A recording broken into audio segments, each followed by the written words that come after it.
Catanduanes. So of course, mga tiga Albay and adjoining areas.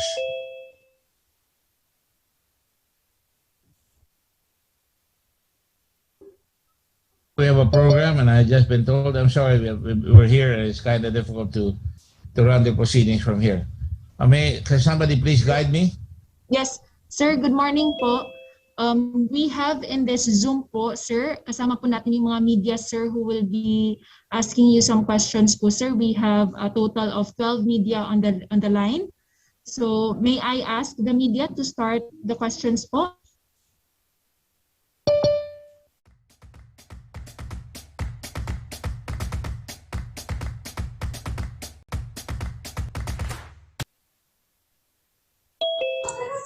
Hello, any questions po from the media? Sir, good afternoon. I'm Sally Albay of Albay. To answer your questions, as you all know, we're building 167 homes for 167 families. These are the beneficiaries that are being aided by the Philippine Red Cross together with IFRC and the government of Korea. That's why the representative of Korea and we're very happy to have him here because Korea is our staunch partner all over the Philippines. And let me just say here that this is not the first time we've built homes. Previously, we have built several thousand homes in Albay. In 2006, we built 1,000 homes. And also in 2020 for Typhoon Rolly, again, 249 homes. And 167 houses are ongoing right now. All this are done by the Philippine Red Cross in partnership. The houses, as you know, in the Red Cross will be built with sweat capital. They will be guided by carpenters that we have retained. Tulungan natin yung mga carpenters at mga foreman at mag-aasita at tutulong-tulong yung pamilya o yung mga bahay nila para maitayo yung mga bahay. And we have done this in the entire Philippines. We have built over 153,000 homes siguro now, all over the country, from Luzon, Visayas, and Mindanao. Especially in the time of Haiyan or Yolanda, gawin natin bahay over 80,000 homes from Leyte, Samar, all the way to Palawan, including the Bohol earthquake, including Cebu and everything. In Mindanao, we have just finished houses in Magsaysay, in Davao, and also in Mindoro.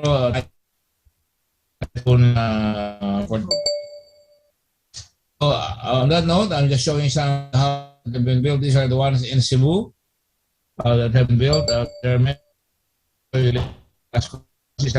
solar homes, bigayan ng partner natin na French Red Cross, and we built the houses. The Philippine Red Cross led the charge.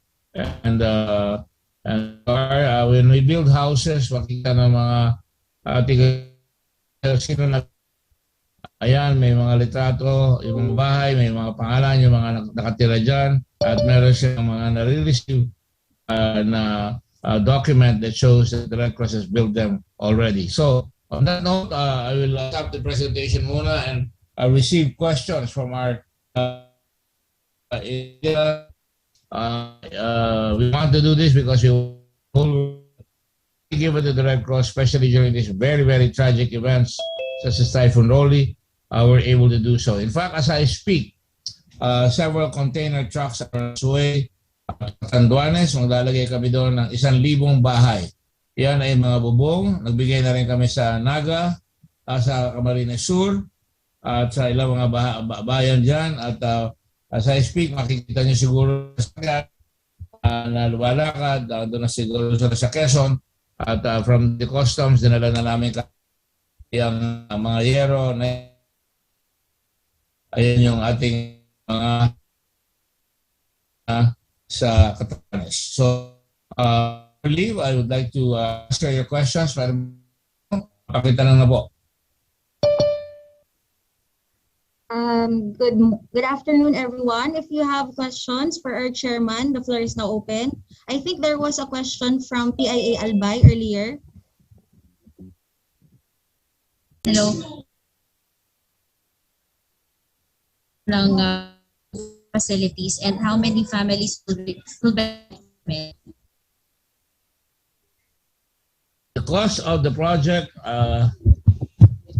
is, Lisa, can you tell me what the cost of the project is? I've forgotten. I don't usually look at the cost. The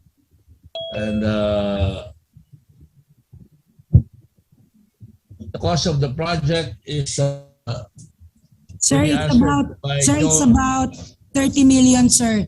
The cost of the project is about 38,261,000, sir, for 167 houses. So that's about almost over 200,000 per home, right? Yes, sir. Yes, sir. Materials and labor, sir. She's there.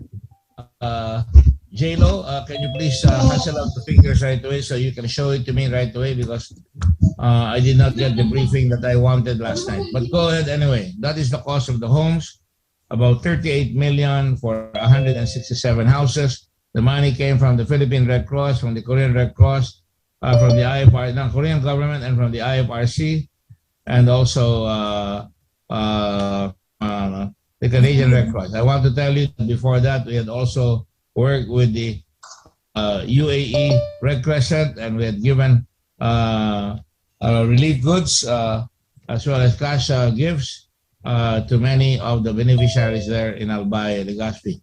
This is not the first time I'm doing this. I must have been to Albay during disasters with involving Mount Mayon as early as when I was a young mayor.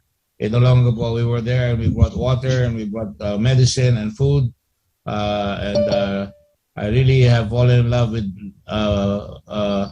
Bicol because of the excellent people you have there at palagi kami naandyan. So like I said, marami na mga nagawang bahay dyan na sa Naga at saka sa iba't ibang lugar. Even in Albay, nakapagawa na tayo na hindi lamang dyan. Sa Naga, meron sa TV.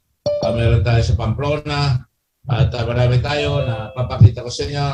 Kagabi hinandayan, ito yung bahay sa Legazpi ni Evangeline Triumphante noong pang 2008. Siya ay isang mag-asawa siya. Meron silang anak, nagkasakit. Ginamit nila yung pera na nakuha nila sa GSIS. Pero nasawi yung anak nila. Pero ang masakit yan, makikita niya yung bahay nila nagiba ng riming. Nasa likod yan. Ayun, makikita niyo sa likod sa bandang kanan. At ayan, yan yung bahay nila dati. Actually, dampa. At ngayon, ito itsura ng bahay nila. At naging kaibigan ko si Evangeline Triumphante through the years. Any more questions, please? Sir, from what barangays po yung mga i-relocate doon? Mga barangay na mabibigyan ay Salvacion sa Daraga, at sa Ginobatan, San Francisco, Travesia, at saka San Rafael. 163 sa Ginobatan, 4 sa Daraga, 167 families. Thank you, sir. Thank you, Sally. Another question, sir. Let me read it because from Zasti Villanueva of Manila Times.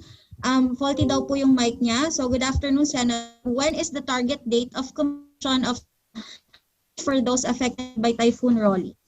I just discussed this with J-Lo last night, and she was telling me end of December. I said, no, we must finish it by December so that families will have a good Christmas. Ang worry ni J-Lo ay yung mga ulan na panakanaka dyan. Malalakas ang mga ulan. Alam naman niyo dyan, delay ng project, pero palay ko, kung gusto, maraming paraan.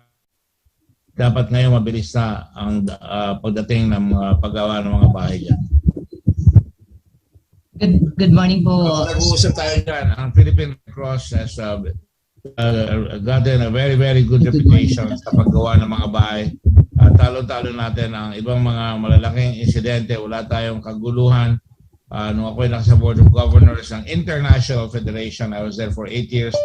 Maraming kaguluhan, maraming mga tanong. Pero sa atin, nakikita nila sapagkat yung pinakita ko mga bahay sa inyo, nakalagay ang pangalan ng may bahay. at nakalagay kung magkano ang ibinigay sa amin na pera at sino nagbigay at nakalagay kung saan lugar at lahat ng bahay ay may kulay na pula ang bubong. Ito sa Davao del Sur, ito mga bagong bahay. Yan si Janine Eboy, si mga nabigyan ng bahay at maraming mga bahay pa, lalo na ng mga tao na mapapakita namin, may mapa kami kung nasa naroon yung mga bahay na binigay. Go ahead. Next question. Yes, sir. Good afternoon. I'm Nancy Medjabilio of Radio Pilipinas. I understand today or yesterday is your birthday. Happy birthday. Tama po ba? So my birthday was 5. Okay, belated po. Sir, my question is, I have the detail and actually I used to talk to Ma'am Rose Rivero of PNRC Albay. Sir, my question is about, because Albay is a calamity-stricken area and all of these areas more or less lagi po tinatamaan ng kalamidad. My concern is, lalo na po dun sa mga bahay na nabigay dito po sa Ginubatan Albay, gaano po ba kalakas yung can withstand bahay dito na pinatayo ng Philippine Red Cross, Philippine National Red Cross? It can withstand 140-kilometer homes. Correct me if I'm wrong, Jane. Okay, so yes. It can withstand 140-kilometer winds. Opo, tama po yun, sir, kasi like Typhoon Rolly, it was super typhoon, so napakahalaga talaga sa yung assurance na yun. Sir, about this, aside from ito po sa mga status na ito ng ating projects na dapat ma-finish, well, aside sa Ginubatan, other areas pa yung mga upcoming pa po kayong project? Yes, sabi ko sa inyo, Catanduanes, di ba kami tapos doon, 1,000 bahay yung gagawin doon, patungo na yung truck doon. Nabigyan rin sila kung papakita ko yung mga nabigay dyan sa nagbigay tayo ng assistance sa Albay tayo, hindi tayo sa Catanduanes, mapapakita yung mga gagawin ng mga project dyan at mga naibigay na project, may mga litrato yan. Nabigyan na tayo ng relief goods there, nagbigay na rin tayo ng mga cash assistance in Albay sa 3 municipalities, Malilipot, Malinaw at saka Tabaco City. At yan ang naibigay natin dito sa Typhoon Rolly. Ang laki ng Typhoon Rolly, so hanggang Quezon, hanggang Cagayan, hanggang Isabela, nakapagbigay tayo ng mga bahay. Dyan sa Bicol, marami rin naibigay ng mga bahay, saka pera at saka mga pagkain. At minsan kung yung dipit na dipit, ang una namin binibigay agad ay yung hierro at mga martilyo, mga lagare para magawa kaagad. Pero kung magkamisan, kung may mga pera, makakakuha tayo ng mga dapat magamit ng tao. Ang shelter repair assistance natin in Malinaw, Albay, serving total of 249 families by 6,600 with ICRC support on April 22, 21. Sir, isa pa sa concern namin kasi maganda po ito yung shelter assistance. Usually po sa mga resettlement areas, naging problema po yung pangkabuhayan. Is PNRC ready also to support livelihood assistance to these families? Yeah, normally always provide families, but alam nyo, tayo sa media may malaking responsibility tayo. Sa akin, prinsipyo, dapat hikayatin natin ang mga taong wala naman kung kilalang Bicolano na tamad eh. Kailangan talaga hindi pinapaasa ang tao. Sapagat masarap tulungan, yung tumutulong. So, napakahalaga na talaga pag tumutulong tayo, marami pa tayong ibang tutulungan. So hindi naman lahat iaasa nyo sa Philippine Red Cross o sa gobyerno o sa local government. Kailangan talaga kung may kailangan, may mga project pa din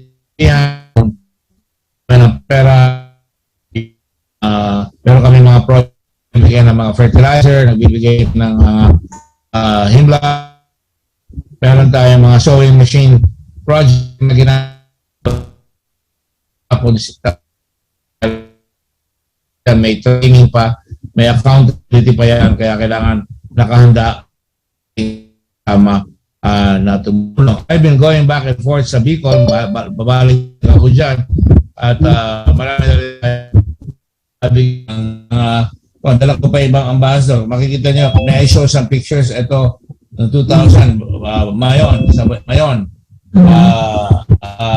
Mga batang nahihirapan. Yan, kasama ko si Ambassador Stikay. Kasama ang USAID. At kaya malakas tayo ng konti dahil alam nyo, yung mga other country, nakita na masipag yung Red Cross at umaabot yung binibigay nila, kinakalat ng bansa. Kaya lalo tayo natutulungan. Ito launching. Then pagka may disaster dyan noong araw 2007 ngayon, na-overtake na yan na tinatawag natin Operation Center. Quarter sign. At kung tatanungin niyo pa, nung Bagyong Rolly, naglagay kami ng malaking satellite telecommunication system. Walang ilaw, walang tubig. Nagdala kami ng water tanker. Nagdala kami pa ng tinatawag na filtration plant at saka yung conversion ng salt water to fresh water. I think we can show you some pictures as we go along. If my people are already awake, I will try to show it to you. All over Bicol. Ito sa Mayon, noong 2000. Well, yan yung nilagyan natin visa sa Catanduanes, powered by solar.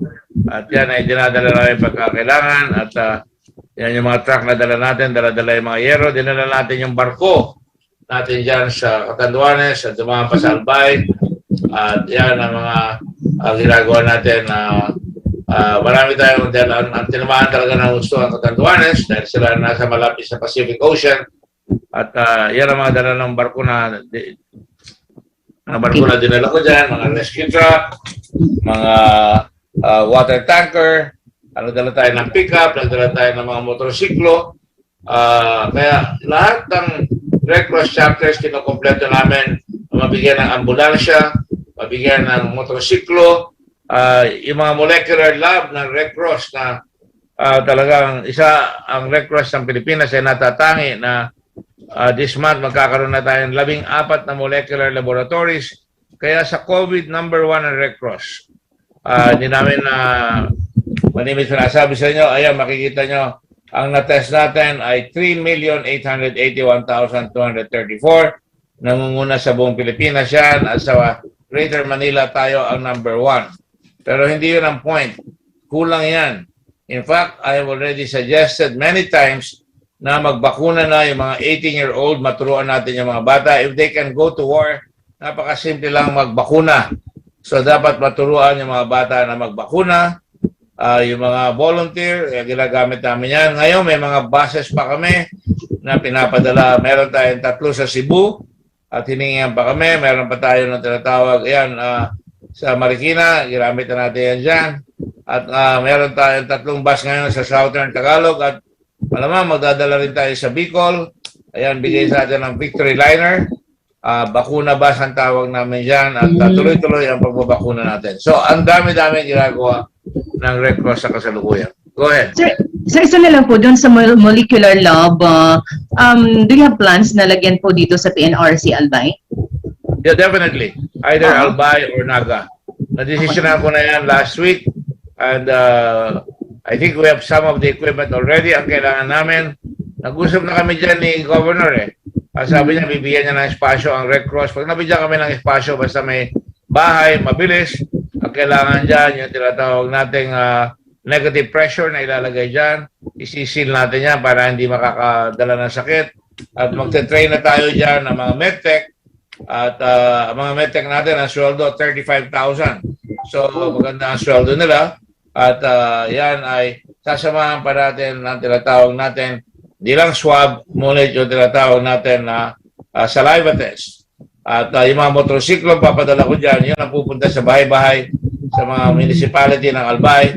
At i-schedule na lang, kung aalalayan niya ng local government, pababayaran yung 2,000 na bayad at mabilis makukuha yung report at 24 hours. Hindi naman namin pwedeng ibigay na libre yun sapagkat nagbabayad kami ng malaki sa mga gamit, yung mga testing materials, at saka yung tawag natin mga reagents. Sir, if you won't mind, how much is molecular lang? Maabot yan depende kung gagawin namin from the ground up, maabot ng 35 million. Sir, the soonest time possible na madala po sa Albay? I think that basta may bahay, we'll do it in the most not 3 months. We have done it in 2 months. We can do it in 2 months. Lalo na kung tutulungan tayo. Katulad dito, tutulungan kami ni Governor ng Albay na si Albay. Yung mga engineer natin, sila nag-ayos ng lupa, sila nagbigay ng lupa. Natagalan tayo, naghahanap tayo ng lupa na safe at kailangan may tubig. So yan, tilatayo na ngayon yung mga bahay. Thank you po, sir. Thank you. You're welcome. Sir, there's a question from Michelle Gilyang from Manila Manila Tribune. Go ahead, Michelle. Okay, Michelle, while is that you? I think Michelle is having some technical difficulties. While we're waiting for Michelle, Senator Gordon from Darlan, Barcelona, kumusta po ang supply ng kuryente at tubig dyan sa Bubulusan? Supply ng kuryente at tubig, saan? I think he was referring to the place po na paglalagayan ng mga shelter, ng mga bahay, sir. Hindi kami maglalagay kung walang tubig at walang kuryente. Kailangan may tubig at kuryente. Otherwise, it's useless. Hindi kami nagpapakita ng tao. Gusto natin, ina-alleviate natin ang human suffering. At binibigyan natin ng dignidad yung mga tao. Kaya hindi nyo ako makikita nag-aabot. Bihira na. Matagal na ako hindi nag-aabot dahil sa tingin ko, pag nag-aabot ako, mataas yung kamay ko doon sa tumatanggap eh. So, dapat tinuturuan natin na mabuhat nila yung kanilang sarili na magkaroon sila ng dignidad. Yun ang kailangan. So, meron yan. Ang gagawa ng supply of water, katulong namin ang partnership ay ang Canadian Red Cross. Ang kuryente ay ang probinsya. Coordinated na sa probinsya yan. Okay. So, sir, there's another question from Rads Barcia dito po sa chat. Rads Barcia, correspondent of Manila Times and Rappler. I would like to ask, what is the counterpart of South Korean government for housing project intended for the typhoon survivors in Albay and Catanduanes? Will Red Cross provide housing project in Malilipot town? I think this was answered earlier. And how about those families living in tents in San Roque Elementary School for almost a year now?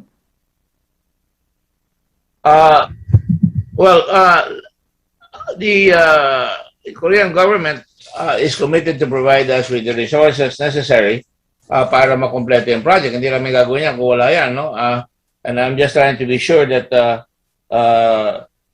ang Korean government will provide us with 50 houses na pagtutulungan namin. 50 houses kaagad yan.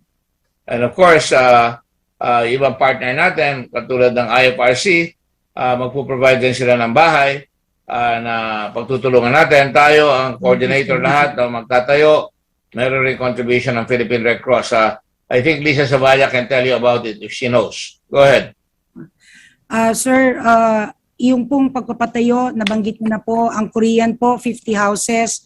Ang IFRC po, nakapartner natin, 117. Ang Canadian Red Cross po ay magsusupport po sa sa water and sanitation.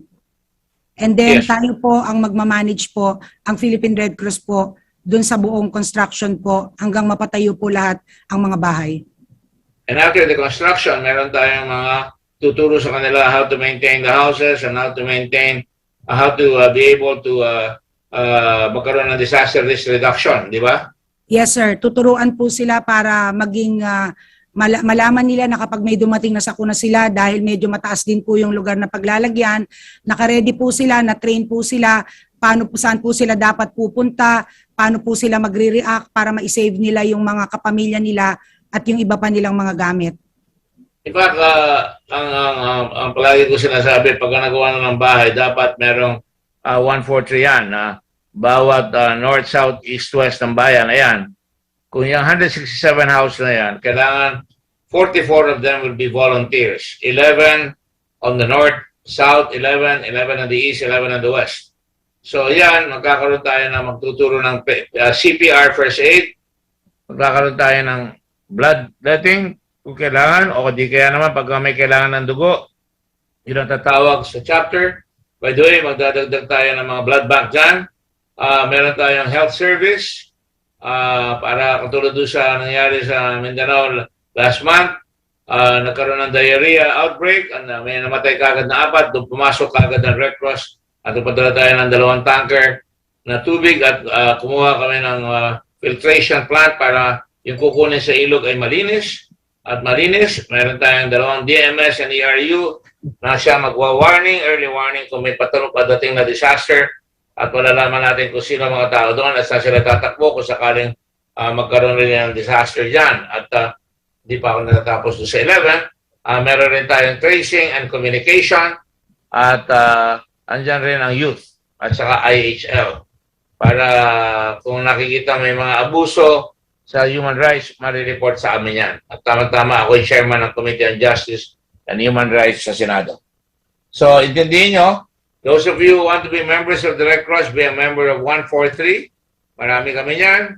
Pati mga Red Cross youth na andyan, magtatayo tayo. Hindi pwedeng ang ating mga komunidad walang responsibility sapagkat we are a disaster-prone country.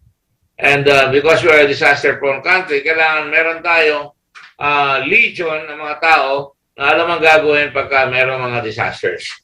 So, at kung may nangangailangan ng dugo o may kailangan takbo sa ospital, makakatawag hanggang sa Manila yan sa text at papadala kagad namin ang mga ambulansya dyan. At kung halimbawa, tinamaan ng ilang bayan, magpapadala kami ng tulong mula sa ibang mga chapter para yung mga gamit, katulad ng ginawa natin dyan, kaagad tumulong ang ibang chapter natin from Bulacan, from Zambales, at from ibang area, pumunta sa Bicol, palagi ang ginagawa yan.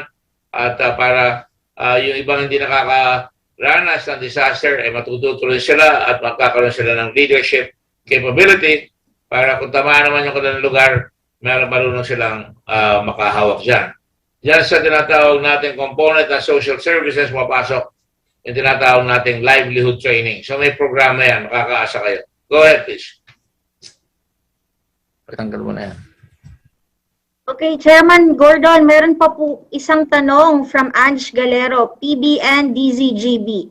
So, para po sa resettlement site daw sa Ginobatan, in case matapos na ang construction, ano po ang magiging counterpart or responsibility now of the local government unit? Oh, well, ginawa na nila yan na ang LGU ay dinevelop nila yung site. Yung mga roads around it. Yung kailangan may drainage para hindi babahin yung mga yan. At yung mga bahay ay tutulungan yung mga leader dyan para they will know how to protect, they will know how to predict what is the danger. Kung tabi sila ng bundok, baka madaganan na naman sila. Dapat may mga pito yan para pag pumito, kagad may alam nila kung saan sila tatakbo. At tayo ay dapat meron silang plano and magpa-practice sila. Kung may earthquake, magpa-practice yan. So, kasama yan sa lahat ng training na gagawin na nila Rose sa chapter. Sila ang gagawa niyan. Okay? Next question, please. For those who are with us sa Zoom, meron po ba kayong may gusto po bang magtanong kay Senator Gordon while we're reading the comments on Facebook and the chat messages po sa Zoom natin? Kasama natin ang mga chapter ng ibang bayan, no? Sa Manila, si Baby Cayetano. Kahapon nag-usap kami at ang kausap namin ay mga kutsero sa Intramuros at saka, sino pa, Baby? Mga magtitinda ng taho, di ba? Lahat sila walang hanap buhay ngayon.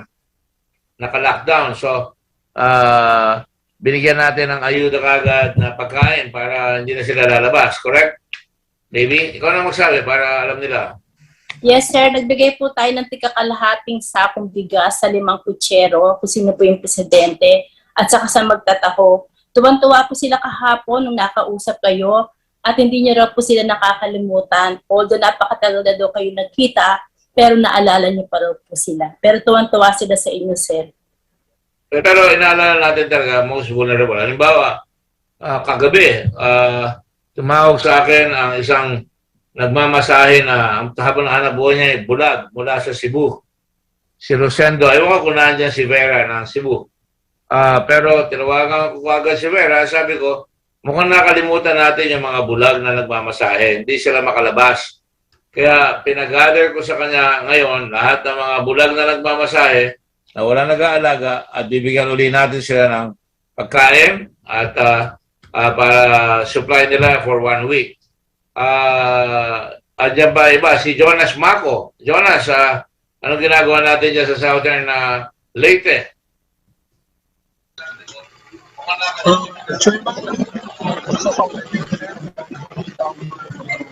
Masama ko na siya mo, Jonas. Kumapit ko din sa computer. Ayan. Para ka nagulat,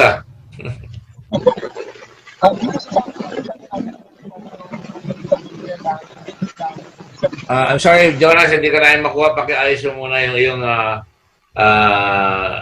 kung dyan. Ito rin ang General Santos chapter. Si Merly Cludo. Si Merly Cludo, napakagaling yan. Sa Jensen. Nung araw, nagkaroon ng marcha dyan, hindi nakakain yung mga tao. Tayo nagbigay ng mga bigas at mga tulong dyan sa Jensen. At yan ay tutulungan rin natin ng isang molecular laboratory. Di ba, Lisa? Sinama natin ang Jensen. Yes, sir. Kasama po sa ini-evaluate po nila Doc Pau ngayon for future expansion po. Pero sineserve po ngayon, isa-serve po sila ng Cotabato po sa pagbubukas po ng Cotabato next week, sir. Marami na sila doon, no? Andito rin si Jennifer de Guzman ng Marikina, kung saan meron din sila mga food trucks, di ba? At ang Red Cross ngayon, ang isang pinagkakaabalaan natin, mga kasama, ay magtayo ng maraming food trucks para pagka, katulad ngayon, marami nagugutom, i-deploy natin yan. We will have at least, how many do we have now? We have already more than 17, right? Or 20? Yes, sir. We I already believe we have, have 23. yes, sir. 23, tapos may pinapagawa pa po kayo dahil ang plano nyo po, bawat region at key cities ay malagyan po ng food truck para mabilis silang makaresponde kapag may emergency. Now, you can imagine na pagka sa Bicol, kung tamaan na sabay-sabayan, we can send our food trucks to all the other areas. We can send 10 there kung wala naman disaster sa buong region, and we can start, makakapagluto tayo ng pagkain dyan, makakapagdala tayo ng luto na, o magluluto tayo dyan, pipila lang ang tao dyan, tuloy-tuloy na, sapagkat mahirap kumain pagka nasa disaster evacuation center ka. Inaasikaso lahat ng Red Cross, hanggang pati yung tinatawag natin na showers.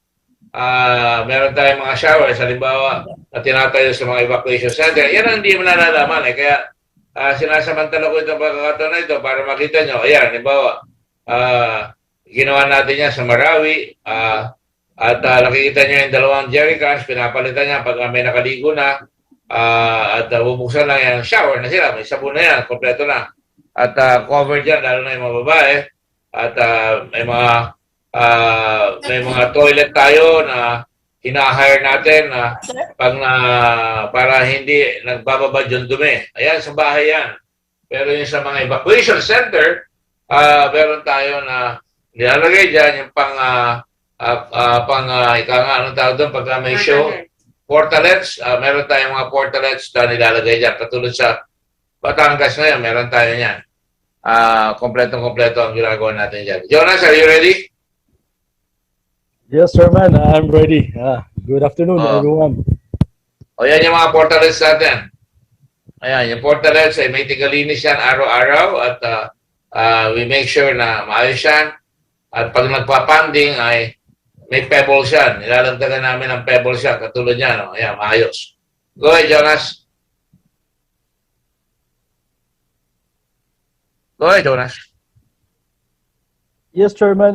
Dito sa Southern Leyte, we are very lucky, ano? It's because our Chairman of the Board of Governor, headed by our Senator Richard J. Gordon, binibigyan kami dito ng project, most especially doon sa Post-Hayan chapter development, na kung saan this is in partnership with the American Red Cross. So right now, nagkakandak tayo ng mga trainings on the disaster risk reduction sa mga identified barangays natin for the Post-Hayan chapter development. And tuloy-tuloy pa rin yung trabaho natin doon sa COVID-19 responses, most especially sa pagkakandak ng regular collection ng saliva para tuloy-tuloy makakatulong tayo sa mga authorities natin sa pag-trace at saka pag-contact tracing sa mga nagpa-positive po ng COVID-19, Chairman. And also, para sa kaalaman ng mga kasama natin, diyan ako una nagtayo ng bahay. Ayan, yan ang Ginsa Ugon. Isa sa mga una nagkaroon ng bahay yan. Galing ako sa Switzerland. Tumawag ko sa US Embassy dahil hindi makatawid. At pati sa ilog, hindi kami makatawid. Gumamit kami ng payloader. At pagkatapos, yan, yung mga lupa na dinaan namin. At ngayon, yan ang bahay nila na nagawa kaagad sa Southern Leyte. Marami nagbigay ng pera, so magandang bahay. Kung marami nagbigay ng pera, katulad ng French Red Cross, nagbigay, may solar power sila. Hindi na sila nababayad sa kuryente, nagbebenta pa sila ng kuryente sa grid, no? Meron pa silang eskwela dito. Ayan. Di ba? Kamusta yung mga eskwela natin dyan, Jonas? yes, so far, Meron barangay health center. Ito yan. Go ahead. yes, so far, Chairman, is still functioning. And in fact, we visited the Ginsagon area na kung saan binibigyan natin sila ng mga pabahay, yung sa eskwelahan at health center. Nagpapasalamat po yung mga constituents natin dito sa Southern Leyte. And they are looking forward po na makita po kayo in person na pupunta dito sa Southern Leyte again. It's because malaki yung tulong na naibigay natin sa Philippine Red Cross dito sa Southern Leyte. And don't worry, Chairman, tuloy-tuloy yung mga programa natin. In fact, we are planning to expand our Philippine Red Cross Southern Leyte in every integrated area for development. So we are lucky that the Sangguniang Palalawigan and of course the province of Southern Leyte, they will help us in creating branches, 3 branches in Sugod Bay, Panaon area, and Pacific area. So we will be finalizing the lot donation and the other things po na pwede nating para magiging successful tayo sa pag-create ng mga branches po. Yan ang alinsunod sa programa natin na habang lumalaki ang populasyon, dadagdagan natin ng blood banks, dadagdagin natin ng branch para may access sa mga tao sa tulong na may bibigay ng Red Cross. So alam ng lahat ng mga chapter administrators yan. Jennifer, kamusta na kayo sa Marikina? Di ba pagka kayo may mga disaster dyan, andyan yung amphibian, right? Jennifer? Naka-mute. Hi, Chairman. Good afternoon po. Good afternoon. Opo, and we would like to continuously express our gratitude sa ng lahat po ng Mariqueños sa palagian po ninyong pag-antabay dahil wala pa man po ang pananalasa ng bagyo o pagbaha. Nandito na po sa Marikina ang ating mga kagamitan katulad ng amphibian, ng 6x6 truck, Humvee, at iba pa po na magagamit natin para sa pag-rescue. Opo. Yung mga 6x6 nakakatawid sa baha. At pagkatapos ng baha, andyan ba yung ating mga payloader? Kasi pakita mo nga lang dahil gusto natin malinis ka agad at hindi malulungkot ang mga tao. Kaya nakikita nyo, pagkatapos ng baha, ayan na kagad lahat ng basura sinasalakay ng Red Cross at nilalagay natin yung mga PBI, yung ating payloader para magawa yan. At dahil dyan, lumalakas rin ang mga chapter. Sila mismo ngayon nakukus ang loob na paganday, katulad ni Jonas Baco. Kasi pag yan sa Southern Leyte, magaling rin magdilihensya ng ambulansya, pero kailangan ka ako mag-raise kayo ng pera para lahat tayo ay makakaroon ng mga gamit. Hindi pa nga tapos yung kwan. Meron akong 3 food truck na bago, nakapina na si Jonas. At gusto niya magkaroon kagad doon. Nakita niya yung bus doon sa Lapu-Lapu na nagbabakuna. at saka sa Mandaue. Aba, nakikipag-unahan pa sa Cebu City na daling ko raw yung bus doon sa kanila naman para makapagbakuna. Well, mga forma lang yan, pero importante makuha natin yung mga tao. Ayan sa Cebu ngayon, sa Mandaue, ayan yung ating bus na ginagamit para makapagbakuna ng maayos. At isang araw, lumakad yung 3, bigyan naman ng Victory Liner yung bus. At nagbabakuna sila ngayon sa Southern Tagalog, sa Cavite, kung saan ako rin, at saka ayan, yung ating Laguna at Batangas. Any more questions, please? I think Chairman? Yes, go ahead. Chairman, gusto lang po namin iparating sa inyo sa amin pong pagbaba doon sa mga naapektuhan ng Typhoon Ulysses. Sila po ay nagpapasalamat, lalong-lalo na po yung mga may-ari ng mga may businesses doon sa mga street, sir, na halos 3 linggo hanggang 1 buwan, tambak pa din po yung mga debris dahil po sa Typhoon Ulysses. At dahil tayo nakakapagpadala ng mga payloader, malaking tulong po para malinis kaagad yung tapat nila at sila po ay nakabalik kaagad sa kanilang mga hanap buhay. So yun po yung isa sa malaking impact ng tulong na ibinibigay natin. But Jennifer, kaya ko sinasabi ito, ikalagamit ko ang pagkakataon ito na malaman ng mga tao. Halimbawa, na lubog ng lupa, na baha, o tapos iniwan lupa, katulad dito sa Nueva Ecija noong 2016, Typhoon Lando, at yan nangyari sa Bungabon, nadaanan ko sa helicopter, tinawagan ko yung mayor, o nga sir, hindi kami makapagtanim. Yung tulay dito, giba. Ayan, pakikita nyo ngayon, pinadala natin yung payloader, pati ako pang punta ron, binuksan natin yung irrigation, at pagkatapos kinaladkad natin yung lupa, ayan, nakita nyo, gabundok yung lupang tinatabi, and after 3 months, nakapagtanim na sila. Gano'n rin doon sa Enrile, ayan, yung sinasabi ni Jenny, sa Cagayan, ganyan rin ang putik, almost 1 foot high sa road, lubog ang mga paa namin, pinadala natin yung payloader, at nakita nyo ngayon, nakakatanim na sila ng mais at saka mani. Kaya, ang hanap buhay ay hindi natitigil. Lalo na agrikultura, kailangan natin ng agrikultura sa ating bayan. Napakahina ng sektor ng agrikultura. Kaya ang Red Cross, hindi lang bagyo ang inaalala, yung kabuhayan ng mga tao at para makatulong sa kanila para hindi sila palaging palahingi o palaasa. Napakahalaga na talagang matulungan natin yung mga tao. Tulad dyan sa inyo dyan sa Albay, nalakaran ko na lahat yan sa putik ng bulkan ng Mayon. Lahat ng mga bata na natamaan dyan. At pati mga tulong na ibigay, pati ililibing, pati yung mga putik. Ayan, nadaanan natin lahat dyan, yung mga plano sa bahay.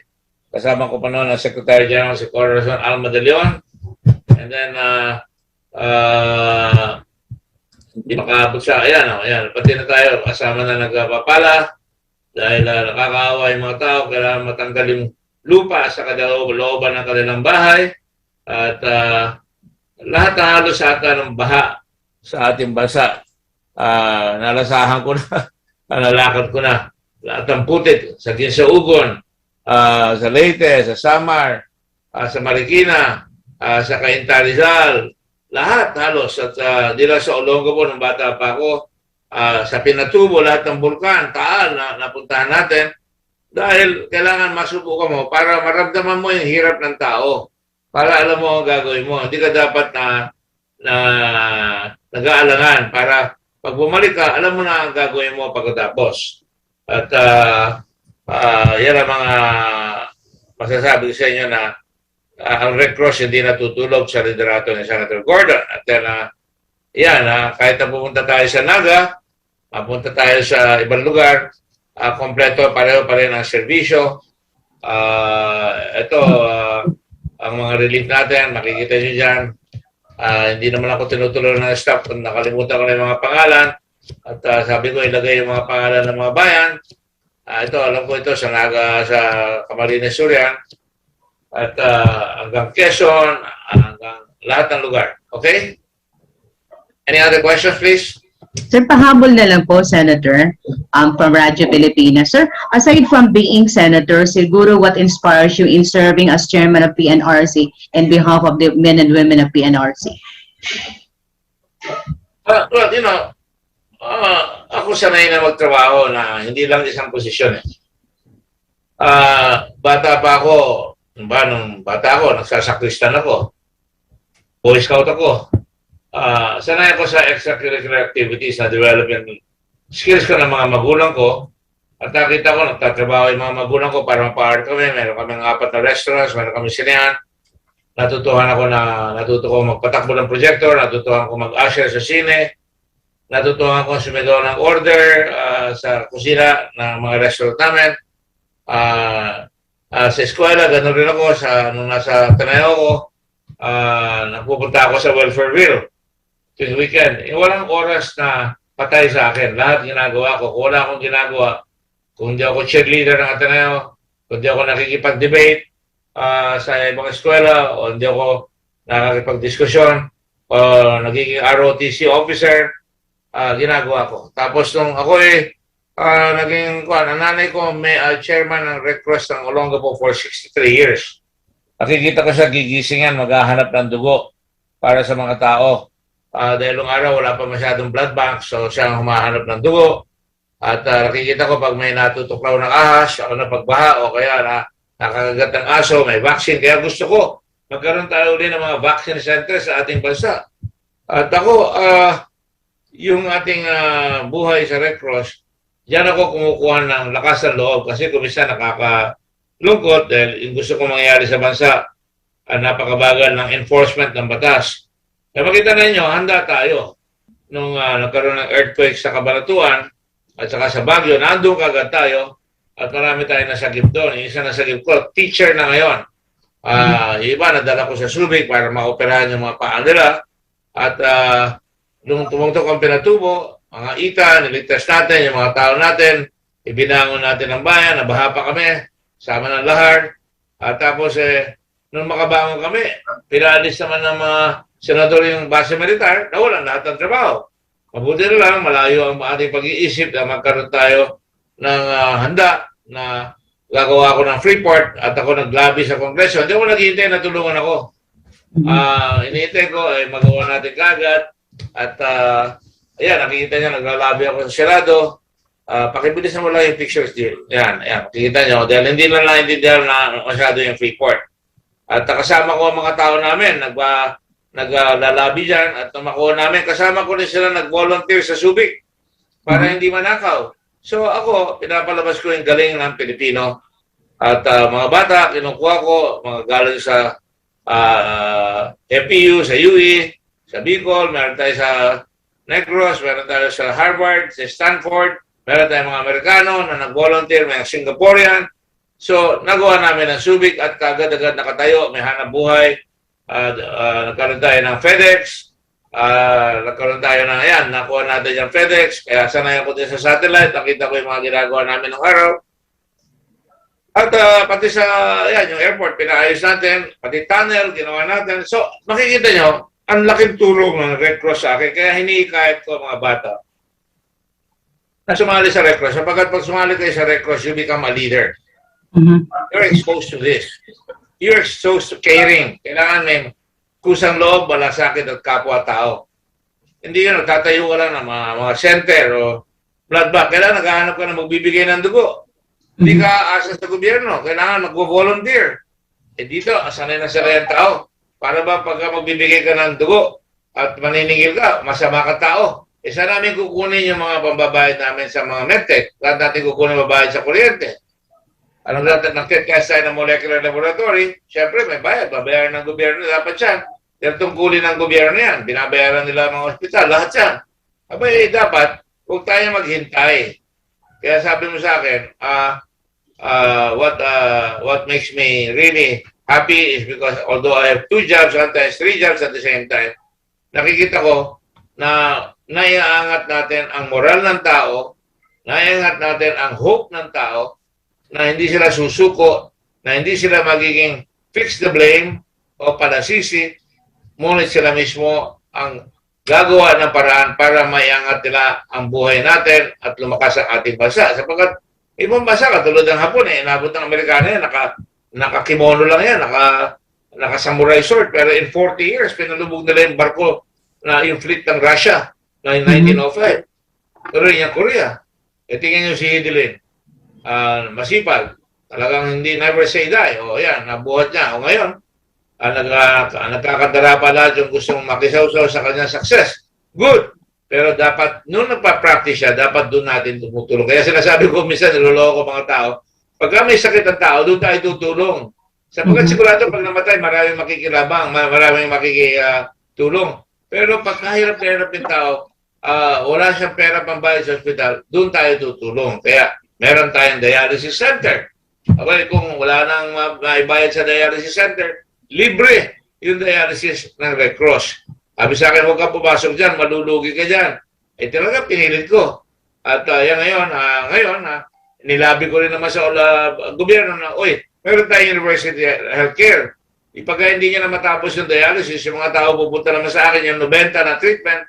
Ngayon, pumayag na sila na lahat ng treatment ng dialysis babayaran na ng gobyerno at dapat lamang. Sapagkat meron na tayong universal healthcare. Kaya tayo nagbabayad ng buwis para umabot yan. So makikita nyo, pinaka-mahalaga sa akin, hindi yung palaasa tayo, hindi yung palahingi tayo, kailangan mag-volunteer tayo, yung kusang loob, may malasakit ka, humanitarian ka, at ikaw ay meron kang pakikipagkapwa-tao. Sir, isa na lang po yung investing in the future for the young generation. For the record, mga ilan na po yung mga kabataan na member ng PNRC? Ako, ang member namin, mga 2 million eh. Kabataan po, youth? Hindi na namin maisulat lahat doon sa computer halos eh. Pero papakita ko sa inyo, halimbawa dyan, pakita natin yung mapa ng mga volunteer dyan. Ayan, halimbawa, pakita mo nga dyan sa Albay. Alam mo ba yung Albay? Tingnan ko, taga-UP itong kasama ko rito. Hindi ko alam kung marunong sa geography ito. Ayan. Ayan, ito, ayan. Okay. Ayan, sige, labas mo. Ayan. Sa Albay, may 59 kayo. Okay. I'm sure mas marami yan. Ayan, may telepono yan. Ayan, di ba? So, tinatawag-tawagan namin yan, tuwi-tuwi na. At para malalaman ninyo. At sa ibang bayan yan, meron. Sigurado sa Tabaco, meron yan. Ayan, sa Sorsogon. Meron pa dagdag sa Albay na 21, meron pa dagdag. So, naghahati-hati yan. Nandiyan, marami yan. Tingnan natin ang mga first aider. Yung verde naman, tingnan natin. Ayan, So, pagka may disaster, marami na balayan ng paa, o na lunod, katulad sa Haiti, tatawagin namin lahat yung tinrain natin. Sa Albay, ilan yan? 67, 89. I'm sure marami pa yan. So, matatawag yan, dadala natin ng first aid bag, mga sprint, makakakilos tayo. Ayan, meron pa 71, dinagdagan na naman. Meron pa yan, 3 na naman. Meron pa 71, meron pa iba dyan, sigurado. So, andyan lahat ang telepono, pinapractice namin. Kung minsan, mali na yung telepono, pero hahanapin namin yan. At kung may pinapahanap kaming taong nawawala, makikita natin sa tulong ng mga volunteer natin. So, makita nyo, pati RCY, wala yan dyan RCY. Meron tayong sarili sa RCY.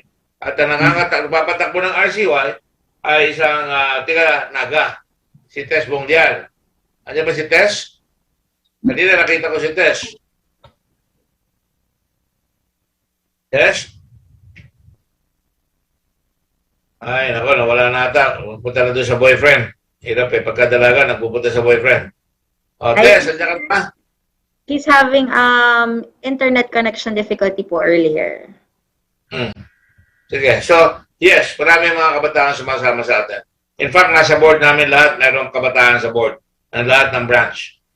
Lahat ng national headquarters. Pinapadala ko pa sila sa Geneva, sa Italy, at sa ibang lugar para matuto at pakita rin ang galing natin mga Pilipino. Thank you po, Senator. So here's a question. Go ahead. Yes, sir. Here's a question, a follow-up question from Rads Barsha po. How much is the total cost of the 1,000 housing project in Catanduanes? And could it withstand 250 kph to 300 kph during typhoon, what is the counterpart of the provincial government for this project for the typhoon survivors? Wala na ako hinihintay na meron pa kayong hahanapan pa niya iba. Basta meron dumating na pera, gawin na natin. Halimbawa, yung yero assistance, roof kagad. No? Mabigat yung yero namin. May pintura na darating yan. May kasamang martilyo, may lagare, may pako para magawa kagad. Sa 1,000 families, ang total project amount is 11,700,000 pesos. 10 CIGI sheet ang ibibigay at saka 1 set of toolkits per family sa Catanduanes. Sa shelter repair assistance for 110 families ay 7,130,798. That includes 16 GI sheets plus 2 plain GI sheets per family.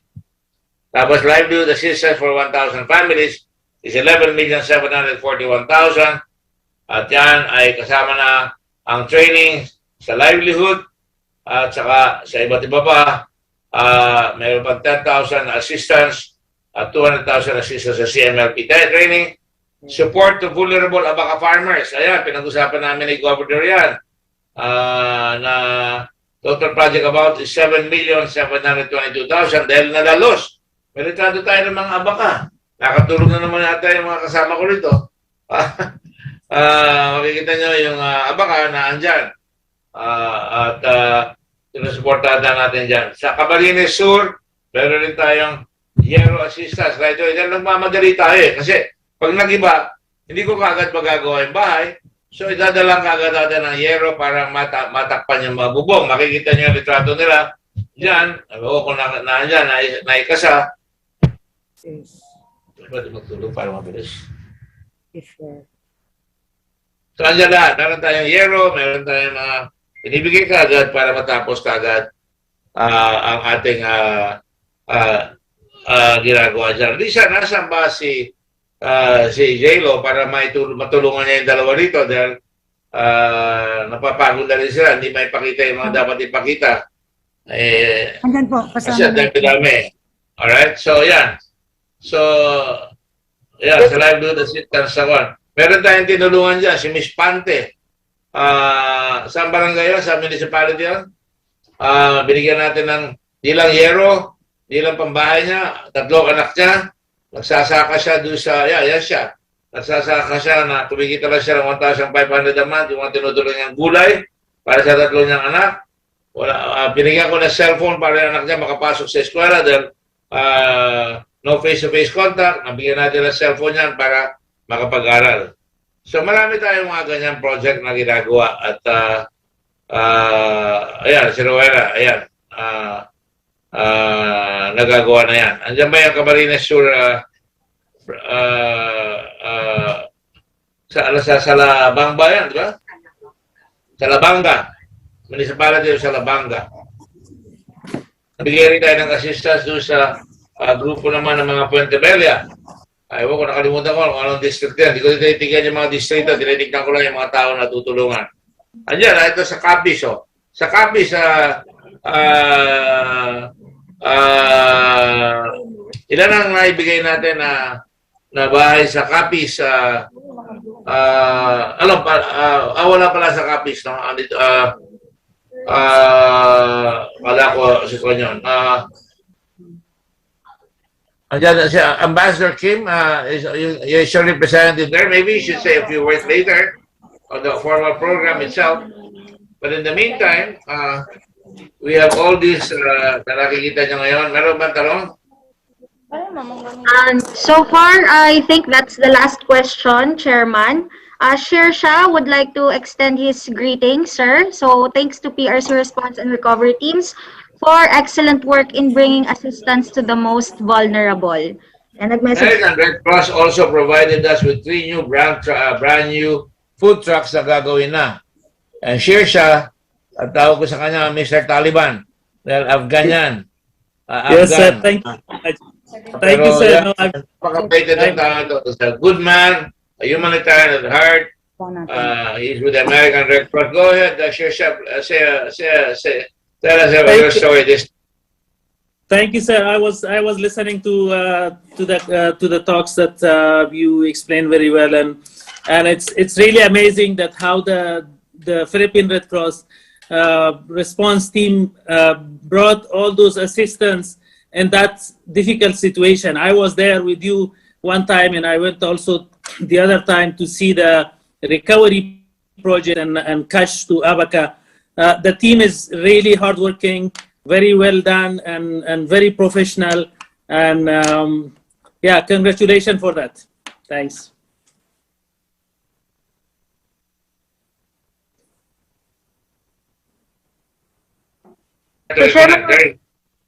Yes, sir? Yes. Yan, no? Yan ang simbolo ng Red Cross. Punta sa Catanduanes, isasadsad yung barko natin, at doon na yung mga tao sa beach, at lalabas na ngayon yung mga dala natin. Kung mayroong pick up si Emong, chapter administrator, ayan lahat yung mga gamit na ibibigay. Meron ang lalabas ng mga water jerrycans. Meron tayong mga non-food items na bibigay. Everything from towels, ayan, pati mga motorsiklo, pati jeep, ayan. I think halos 100 ng motorsiklo dinala natin dyan para magamit, para makaabot kagad doon sa malalayong lugar. At inayos rin natin yung mga lupa na nakaharang sa bundok ng Catanduanes para makaabot lahat ang mga tao sa gobyerno at mga taong bayan na hindi maharang yung tulong. I'm sure mapapakita natin yan pag nakita. Sir, are you aware of that? I'm sure you are, because I think I brought you there, right, in Catanduanes? Yes, sir. I was there, and we went together, and even Miss Universe was there with us, and that was really a big. You went because Catriona Gray was with us, Miss Universe. Yeah, that was a big crowd, and really people really was looking forward to the amazing grace of the Philippine Red Cross, and that was very much on time. Very much on time to the population. Yeah. And here I'm showing the payloader that we brought there because there were towns that could not be negotiated, hindi matawid yung mga daan. Dinala natin yung mga payloader para makaraan ang mga tao.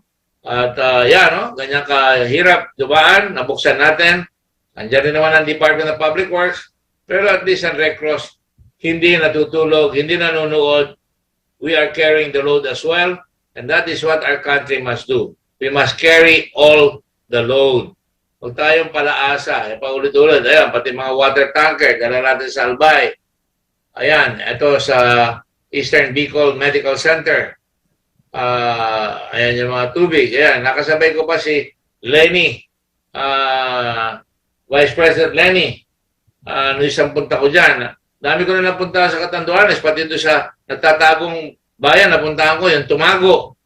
Diyan sa Camarines Sur, napuntahan ko yung Tinambakan, natambakan sila, pinuntahan ko. Barangay, ang bayan lang, Tinambakan. Sa Albay, we've been there for all the volcanic eruptions, yung mga bagyo. And ito, sa Catanduanes, meron pa tayong desalination system. Yun yung bladder, laman ng tubig. Kinukuha yung tubig sa dagat at nilalagay dyan. Kaya madaling nakabangon ang Catanduanes. Yan. Bigay yan ng Israel. Okay, are there any more questions? I think there are no more questions, sir. We're actually live in Facebook then, and sir, may nag-offer po ng partnership. How do we get in touch with you, Senator Gordon? We are Envirolight Philippines, and we can provide disinfectant generating machines so that Red Cross can provide their own disinfectant. So, yeah, very good. We have partners like Lysol. May partnership tayo sa Lysol. Binigyan nila tayo ng nagbigay sila ng molecular laboratory, di ba, Lisa? At saka yes, sir. Opo. Molecular laboratory. Sila ng pera para sa Good Samaritan. Yes, sir. Good Samaritan po para sa mga walang pambayad po sa test po sa COVID. Walang pambayad sa test. Halimbawa sa hindi kino-cover ng PhilHealth, binabayaran natin yan galing ang pera sa Lysol. Marunong naman akong tumanaw ng utang na loob doon sa mga tumutulong sa atin. No? Ang Korea, ang dami nang binigay niya. May food truck, may water tanker truck, mga bago, may mga bahay. Houses have been given to us. So, you know, Pati nga si Lapu-Lapu, binigay ng Korea doon sa Luneta eh. I got the Korean Freedom League to give us a Lapu-Lapu monument like the Statue of Liberty. Binigay nila yung Sentinel of Freedom. Sa manlulupig, di ka pa sisihir. So you can see na masarap tulungan at ang mga tumutulong sa sarili. Kaya ang Red Cross okay na okay. Aba, nakikita ko yung mga tao dyan, yung mga tao, tingin nga, nakaayos tayo. I hope nagso-social distancing kayo dyan. Rose, yan ka na ba, Rose? Yes, I think, sir, they were reminded physical distancing and health protocols po because it's still a pandemic. That's right. Erlinda from PIA Albay, you have a question? Public information. Nagtanong ka na ba kanina? I think nagtanong ka na, no? Yes, sir. I think the question you answered earlier, last na po yun. Okay. So, before we Can we go go on to with the program then? Yes, sir. We're going straight to the program now. I will turn over to the host from Albay. So, If there are any questions, they can send it to our chat page. And Yes, if there's sir. time, I will answer them. All right? Yes, sir. Okay, go ahead. So, for the program, para po makapag-start, I'm sure you're all excited na. Turning over the host to the host from Albay chapter. So, Ma'am Rose. Di ba we have already started some of the houses there? Yan ang mahirap na pakialam meron, Chairman eh. Tinitignan ko yung mga na-construction na doon. Yes. May 5 na pong ginagawa na parang model Kaya house nga, po. kita nyo, Na, alam ko yan. Dahil talagang I really care about Albay. Gusto ko magawa kagad sa Katadwanes, sa mga kailangan gawin, magawa kagad. Pakita mo nga.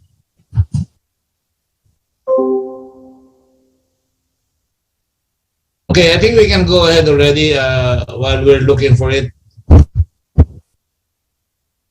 Sometimes it's the waiting that one. Ayan, ito. Tapos na itong pilot house. Meron pang ginagawang 5 na ayan, in various stages of construction. Can you show more, please?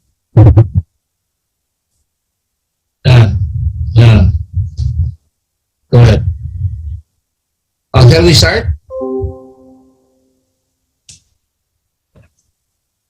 guest list. Walang tutulong sa akin. Signalan kami ng delegate from South Korea.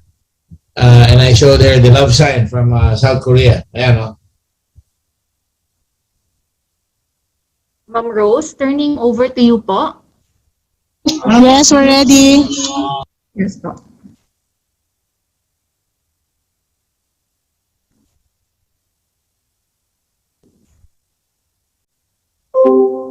I hope by December tapos na yung pandemic, sa the lockdown, and I will go there when nag-umpisa. I always spend Christmas with those who are vulnerable. At least one of the Christmas days. Go ahead, please. Oh, I can bring the Korean ambassador there as well as our policy and all the other partners. Go ahead. Rose, go ahead.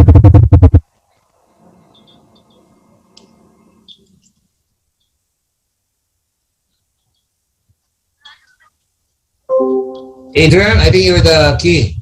Adrian, go ahead. And of course, while waiting po sa ating technical team para po makapag-set, especially sa ating pong mga kaibigan from PRC, and of course sa ating pong mga visitors, guests, magandang hapon po sa inyong lahat. And we are glad na naging okay po ang panahon since malapit na tayo mag-start ng groundbreaking ceremony. And of course sa ating pong mga sa likod, I hope ang pinauupan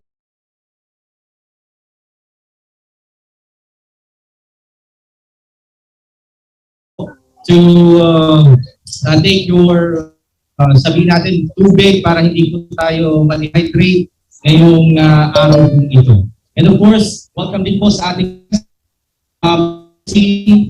sa ating pong Inubatan, headed by Mayor Gemma, and of course kay Vice Governor Grex Good evening si board member Vic Siga. Birthday po, nandito sa Facebook. Haling birthday po. And pagkakala po naman na nandito. At si Ma'am Eva Rindon. Sir Herbert, Ma'am.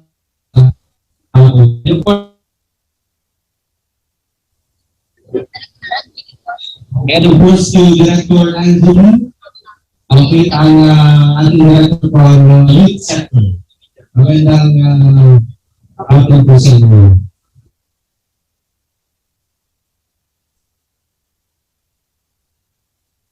Tingnan po natin makahook yung ating signal from Bicol Region to the National Headquarters. Thank you.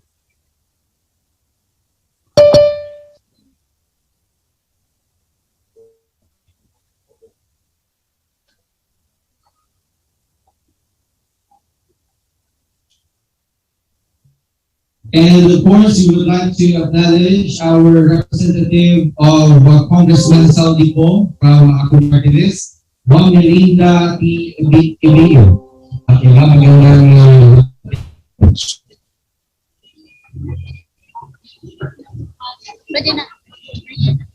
Alright, so ladies and gentlemen, good afternoon once again and welcome to the Full Shelter Project of Philippine Red Cross with our chairman and CEO of Philippine partnership with the LG Ginibatan, headed by Romo.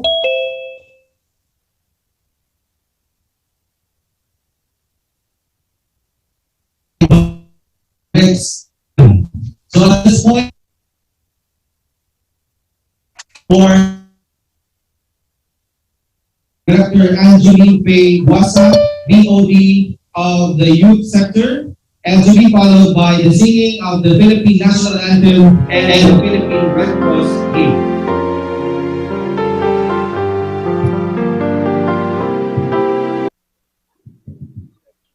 Let us bow our heads and feel the presence of the Lord. In the name of the Father, the Son, and the Holy Spirit. Our Father in heaven, we are gathered here today to celebrate the new beginning in this time. We thank you, Lord, for all our friends and guests who are with us today to grace this day. We thank you for guiding everyone to do their mission and empower them to return to project also. We recognize, dear Father, that we are nothing and that nothing can be accomplished without your help and guidance. And so we ask you to bless and lead us today so that the construction of not just the section family school, but of the entire facility can proceed and be completed rapidly. We ask the loving Father to bless everyone who is here today, our friends and family, and the pillars of this community project, so that each one will continue in the work of fostering and nurturing the gospel life. We pray, dear Lord, that you continue to shower your blessings upon our donors and supporters who have generously contributed to this new work for a new beginning. Bless our volunteer fathers that they never lose their passion and enthusiasm to serve you. Finally, we ask you to bless the affected families and communities during Typhoon Rolling and Punta, that you may continue to give them strength and guidance, especially until the time of COVID-19. We ask and pray for all of this in the name of Jesus Christ, our Lord and Savior. Amen. In the name of the Father, and the Son, and the Holy Spirit.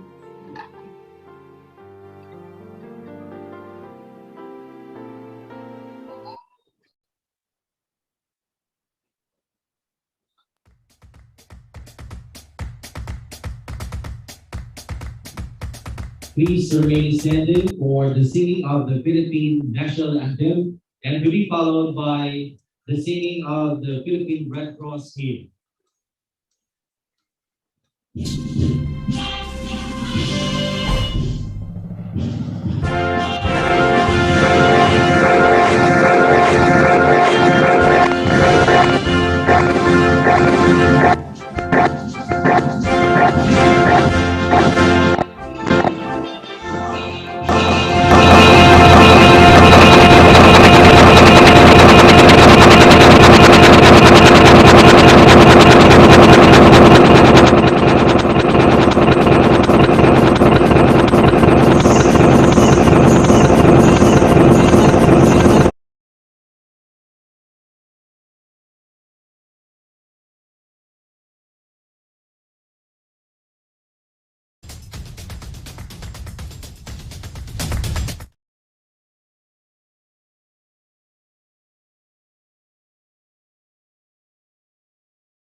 when it seems all hope is gone, when people's lives are shattered and they've lost the will to go on. We reach out to the helpless, and with each passing day, we help them to rebuild their lives. This is the Red Cross way. On to the future, committed and proud, inspired by our noble history as we face the future now, alleviating human suffering and uplifting human dignity. Let every volunteer know our mission everywhere. The Red Cross then and tomorrow, always fast, always ready, always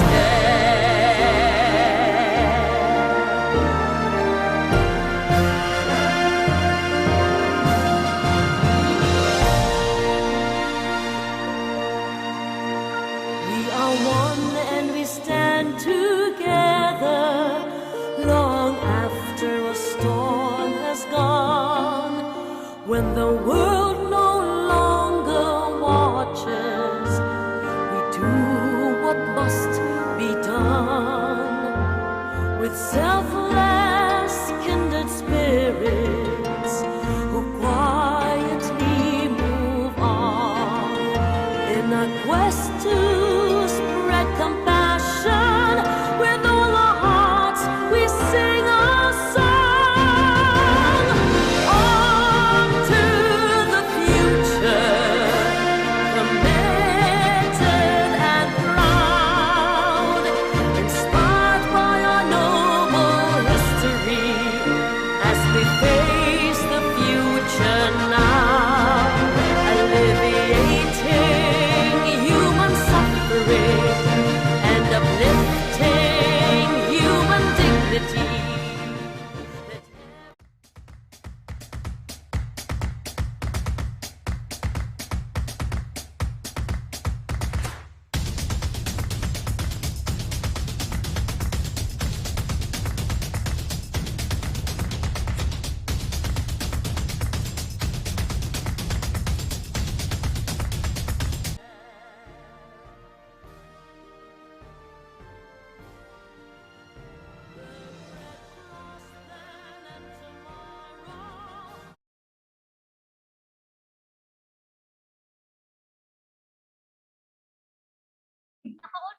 Nag-start na po ang patrabaho. So, dire-diretso na po yan eh. And eventually po, maski sisabitan ni po urarayo, sa accessibility man po sa papilang pulilingan na, masasabitan na po, givable na po yan yung mga natagalan. So, again po, welcome po sa activity natin na. And sana po, kumbaga, i-welcome natin. Kumbaga, wholeheartedly natin, na-accepta rin niya yung project. Dawa sa sabihin tangali kung naparayo kita sa sentro, pero ano po yan din, sisabihin, safe po kita rin. So again, on behalf po ng LGU, gusto ko po magpasalamat kay Governor Butchara for giving us this lote na aramdaman po, kung man, uring dali, uring permisan kantidad sa pagpakalindaga, plus the Philippine Red Cross for giving us a shelter. Maski yan po si sabitang saday ngayon para saktan sa mga dating nag-restore sa Darapilo na balay sa Banwa. Pero at least po, ayun kita pasipunan, mag-expand na sana. Okay? So again po, thank you very much po sa inyong presensya. And sana po matapos naman po ito siya para by December, makalipat na po ito nila. Okay? So 163 ang beneficiary ng Red Cross, 55 po ang hit sa province. No? So that's the Philippine Red Cross for giving us a shelter. Sa mga maski yan po, lalong-lalo na po dyan sa mga nagyan po ng widening state pa, Then ay man po sa San Rafael, ay man po sa San Francisco, outside po ng evacuation center. Okay? So again po, thank you very much and good afternoon po.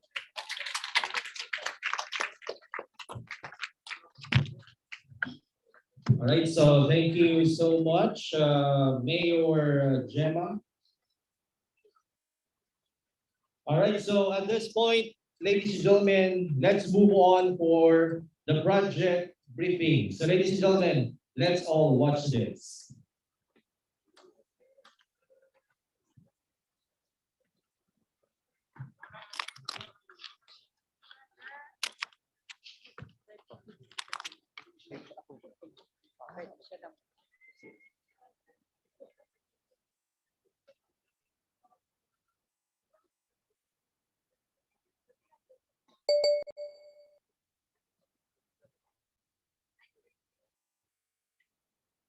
All right, so ladies and gentlemen, while waiting po sa project briefing, we would like to give the floor to our Vice Governor of Albay to give a message. Ladies and gentlemen, let's give a big hand to Vice Governor Greg Slagna.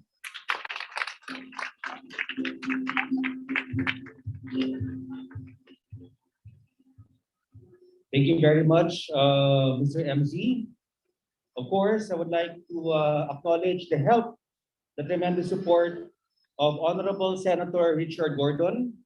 Thank you very much po, Senator, in your capacity as National Legislator and of course, the CEO of Philippine National Red Cross. I would also like, of course, to thank Mayor Gemma Hoko for the warm welcome remarks.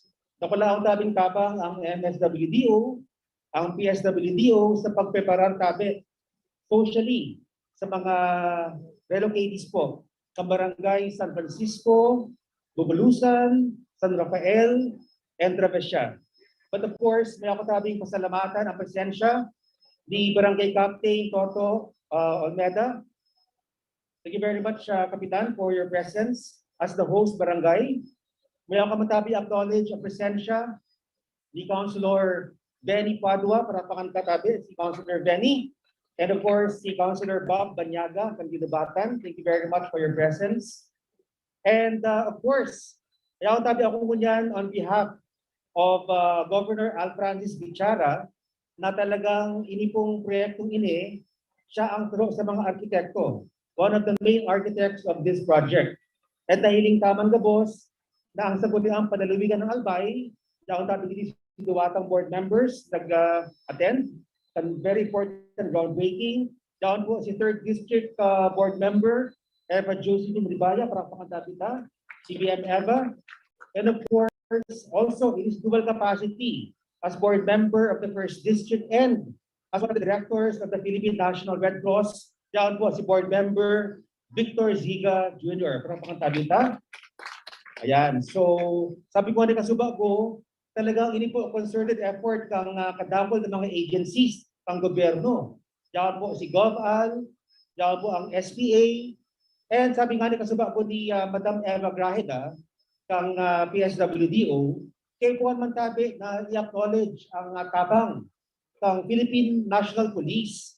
Of course, si Provincial Director Arnold Santiago, sa gabos namin kapulisan for rendering your equity. Ang equity tabi ka mga kapulisan ta is labor assistance. Thank you so much po sa Albay Provincial Police Office. Para pangantabi ta ang satuyang mga kapulisan.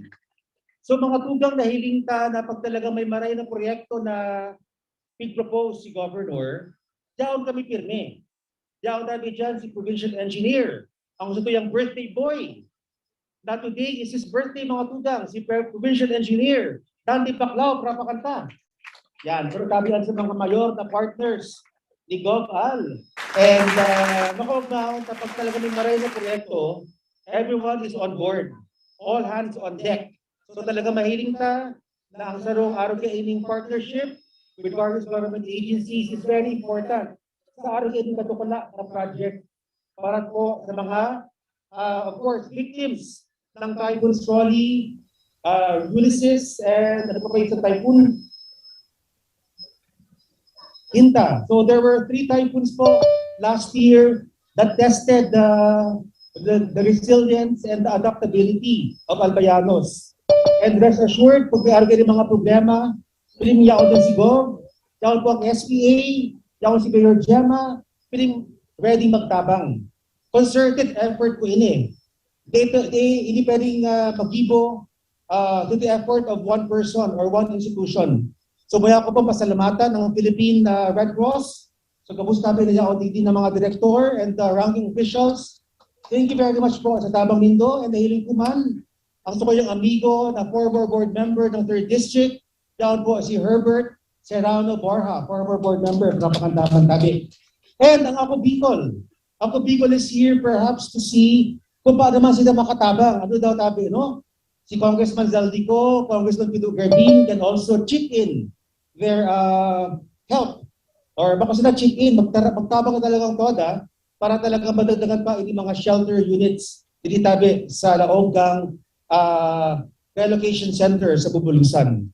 So double tabi ini, pero it's not actually my job to present the project to everyone. I'm just here to represent the good governor and ipaabot sa Indo na siya po may puso, handang magtabang. So sana po ma-acknowledge lang. Gabos the efforts, ang gabos sa tao, kung di tabi ang saro, this would not have been a reality. So inyo man sana, kapit lang po mga Albayano, padaba ka mga probinsya, and pinipitabi kami nakaantabay sa anumang developments, manugod na sa indong safety, especially when it comes to natural calamities. Sige na yun po, ako po si Grex Lagban, ang sa itong Vice Governor. Thank you everyone for their help and support. Just papalis po sa indong gabos.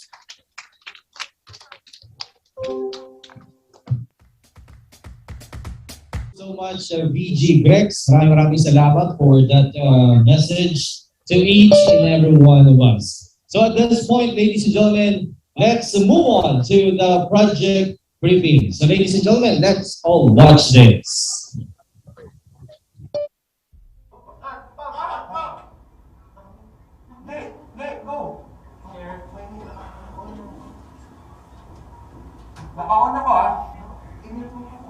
Tuesday, nakakatakot tong bagyong ito.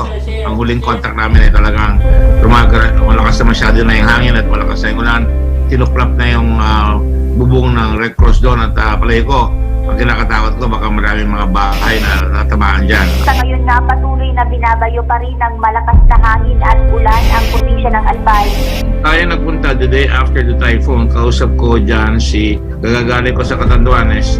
Lumipad kami dyan, kausap natin ang magaling na governor ng Bicol na si Governor Bichara. At ang nangyari ngayon ay nalaman natin nga yung 167 na families dyan sa nalubog ng lahar. No?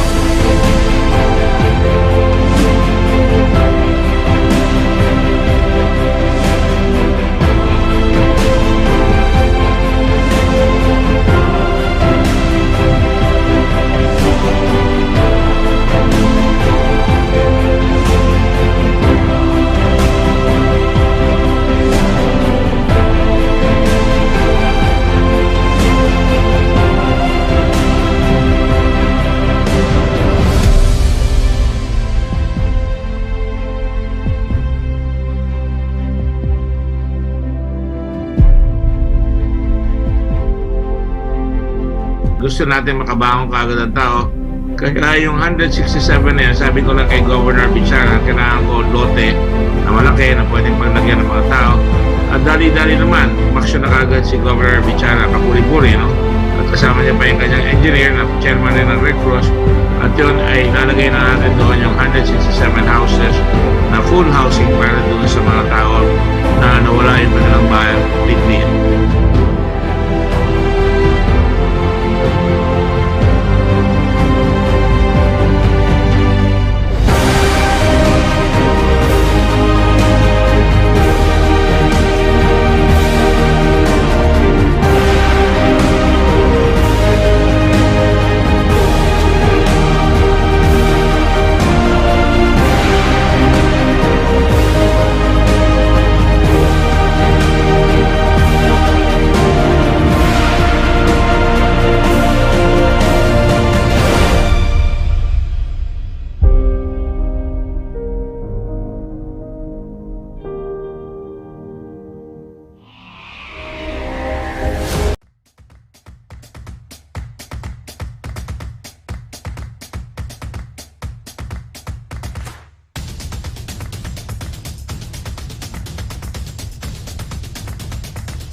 and of course from Philippine Red Cross.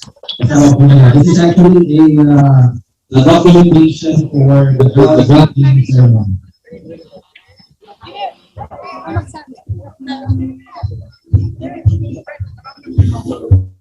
And of course, we would like to acknowledge our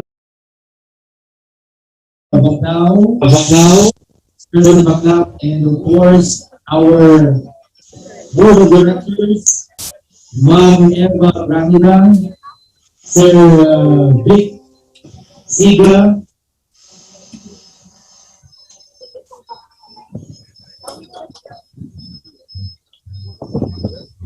board members, board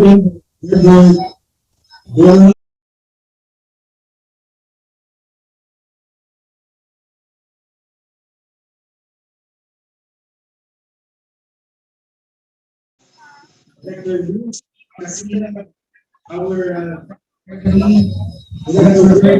Miguel, Director Peter Taylor, our council, Director Bolha,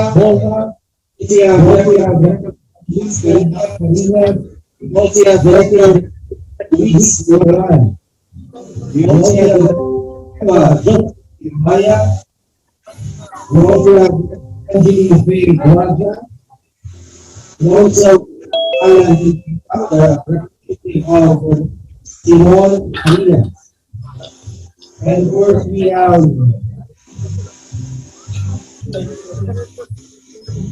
Engineer Tia PC, the Department of Human Settlement Office. We also have Ana May Saguran, so that we will be on and also the representative of Congressman Saudi Ko, our committee party list, Melinda O'Neill.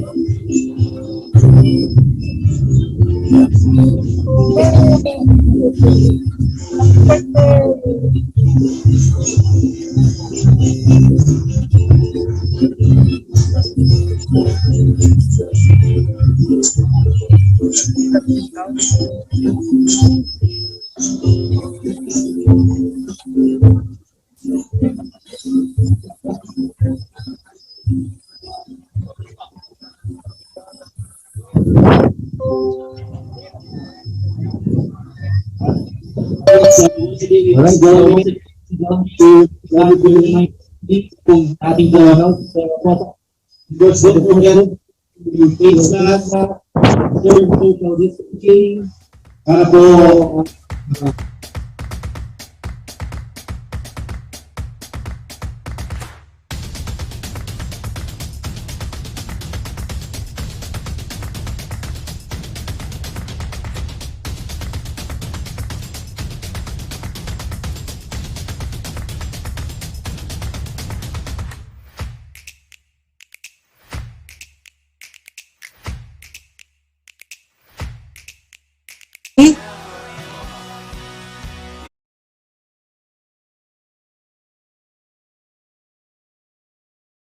Okay na? Can I continue?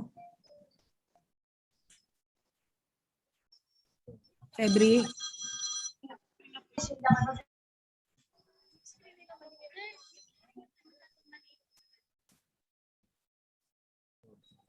February? yes po, please proceed po. Can I continue?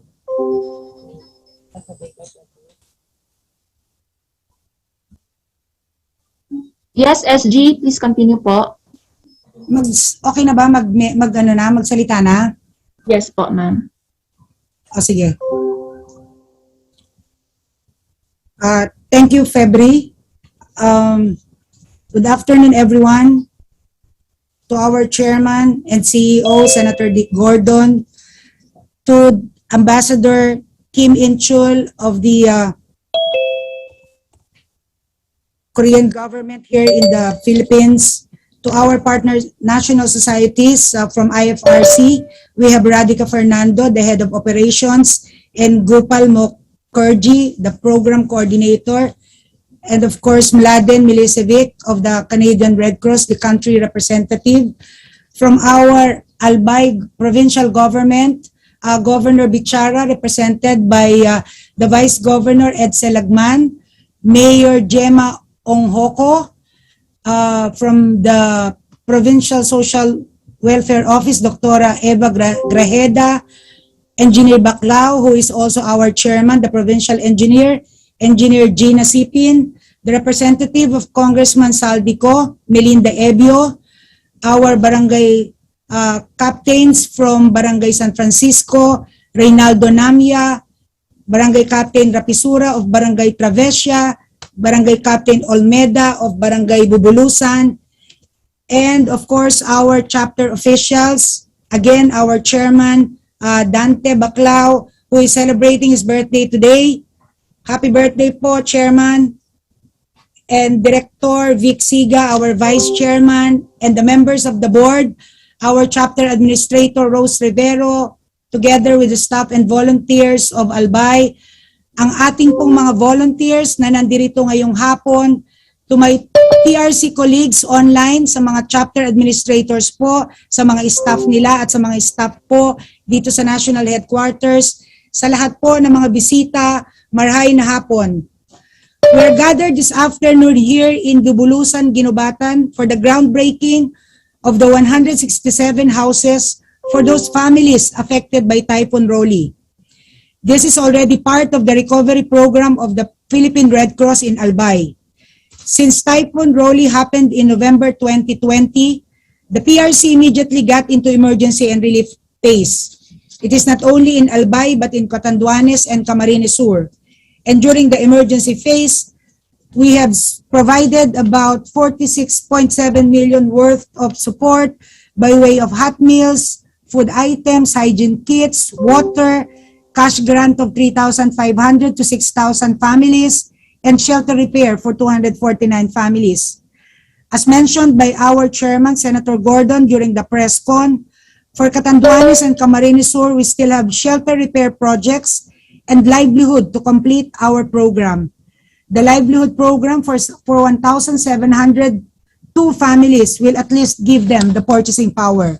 So for this project, for this shelter project, we are already doing 5 model houses now in addition to the 2 that we have completed. So 167 families will benefit, 163 from Barangay San Francisco, Travesia, and San Rafael of Ginubatan, and 4 from Salvacion, Daraga. Ang isang bahay po ay may sukat na 22.82 square meters, kasama po ang latrine, may septic tank din po, at nagkakahalaga ng 215,000 bawat isa. Ito po ay ipapa-implement po sa pamamagitan po ng suporta ng mga partners po ni Philippine Red Cross. Yung IFRC po, the International Federation of the Red Cross, the Government of Korea, the Canadian Red Cross, and the provincial government that provided the relocation site. Thank you to Governor Bichara, to the provincial board, and to Provincial Engineer Baclao for preparing the site so that we can immediately start the construction. And of course, to the staff and volunteers in the chapters, headed by our chapter administrator, Rose, and supported by her board of directors. Kanina po, nabanggit ni Chairman, he would like to have the beneficiaries enjoy their houses before Christmas this day. So he wants the construction expedited. So we will do our best po para magawa po iyon sa lalong madaling panahon. So sa mga beneficiaries po, sana po tulong-tulong po tayo na magawa po natin ang ating pong bahay. At ito po ang inyong magiging equity po o inyong pong share para po sa project na ito. Sa lahat po ng partners ni PRC, Maraming salamat po sa inyong tiwala na magagawa ng PRC ang pabahay na ito upang hindi na po mahirapan ang mga pamilya na sa ngayon ay nakikitira lamang po sa ibang bahay, sa mga kamag-anak nila. So congratulations po sa ating lahat sa tagumpay ng pabahay na ito. Marhay na hapon sa Indogabos, Diyos mabalos.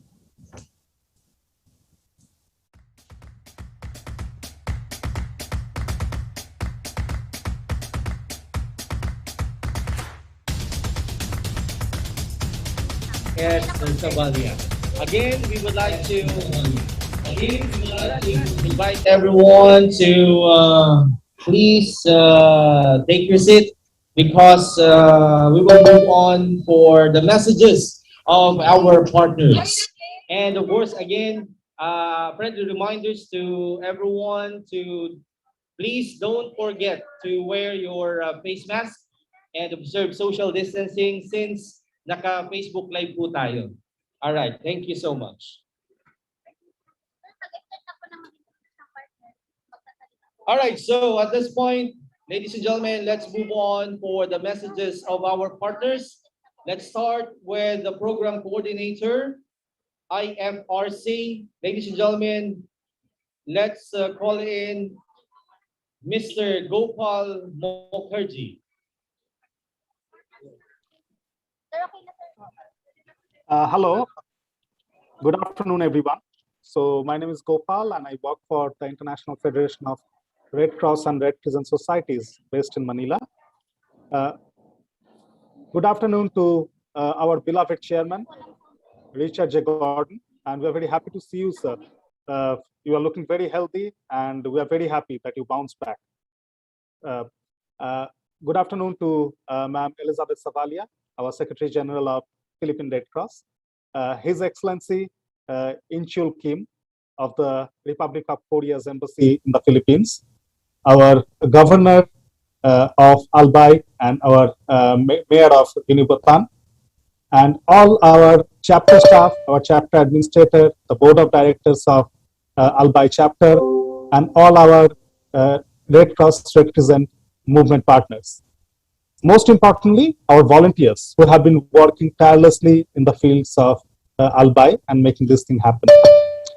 Just to put the things in perspective, I was listening to the Vice Governor talking about 3 typhoons hit Albay last year, and probably the November one, the Roli or Goni as we know it, was the most devastating one because the destruction was massive. It was more than 12.8 billion pesos of destruction in terms of infrastructure, more than 5 billion pesos of destruction in terms of crops and other things. And many houses, million people were impacted with that. But what is most important in the Philippines, that's what I realized, is the resilience of people. So people bounce back no matter what happens. And that is the spirit that continues to inspire us as the International Federation. We are very honored to be a partner to the Philippine Red Cross. And we are extremely happy that this groundbreaking event is happening today. It is the beginning of a new kind of era in that sense, that we will start from today. We will start our work along with the Philippine Red Cross and with all the other partners. We know that people will definitely get benefited out of it, be it shelter repair assistance, be it household livelihood assistance, or be it the community managed livelihood program, which will follow this thing. So we just want to congratulate Albay chapter. We want to congratulate the Philippine Red Cross. We know that we will work together, and it's not only for emergency response. It is basically as in the Philippines Red Cross's anthem, you hear that we talk about it is rebuilding lives and not only rebuilding houses. And that's what our motto should be. We will continue to rebuild houses and we will continue to rebuild lives as much as we can. And definitely under the able leadership of our chairman, Richard J. Gordon, and our Philippine Red Cross, all our volunteers, we are extremely assured that this thing will happen one at a time. And it is not the disaster that will put us down. it is probably if we stop, if we do not want to move ahead, even wading all those challenges through, probably that's where we lose. So just at the end, I want to give this message that whatever happens, IFRC will be with the Philippine Red Cross, with all of you, to respond to and recover from all the emergencies. And we will continue with our commitment. Thank you.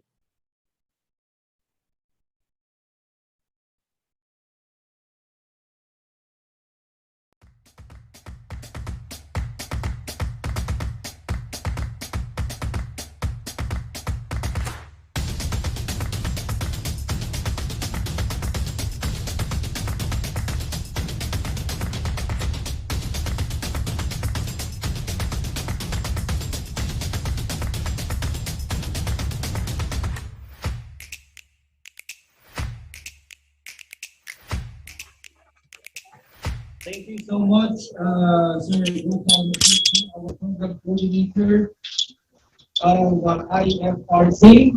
And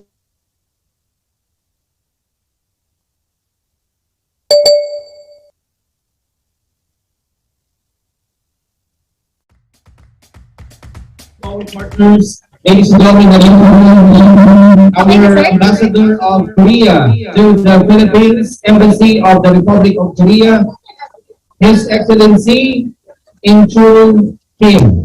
Sir.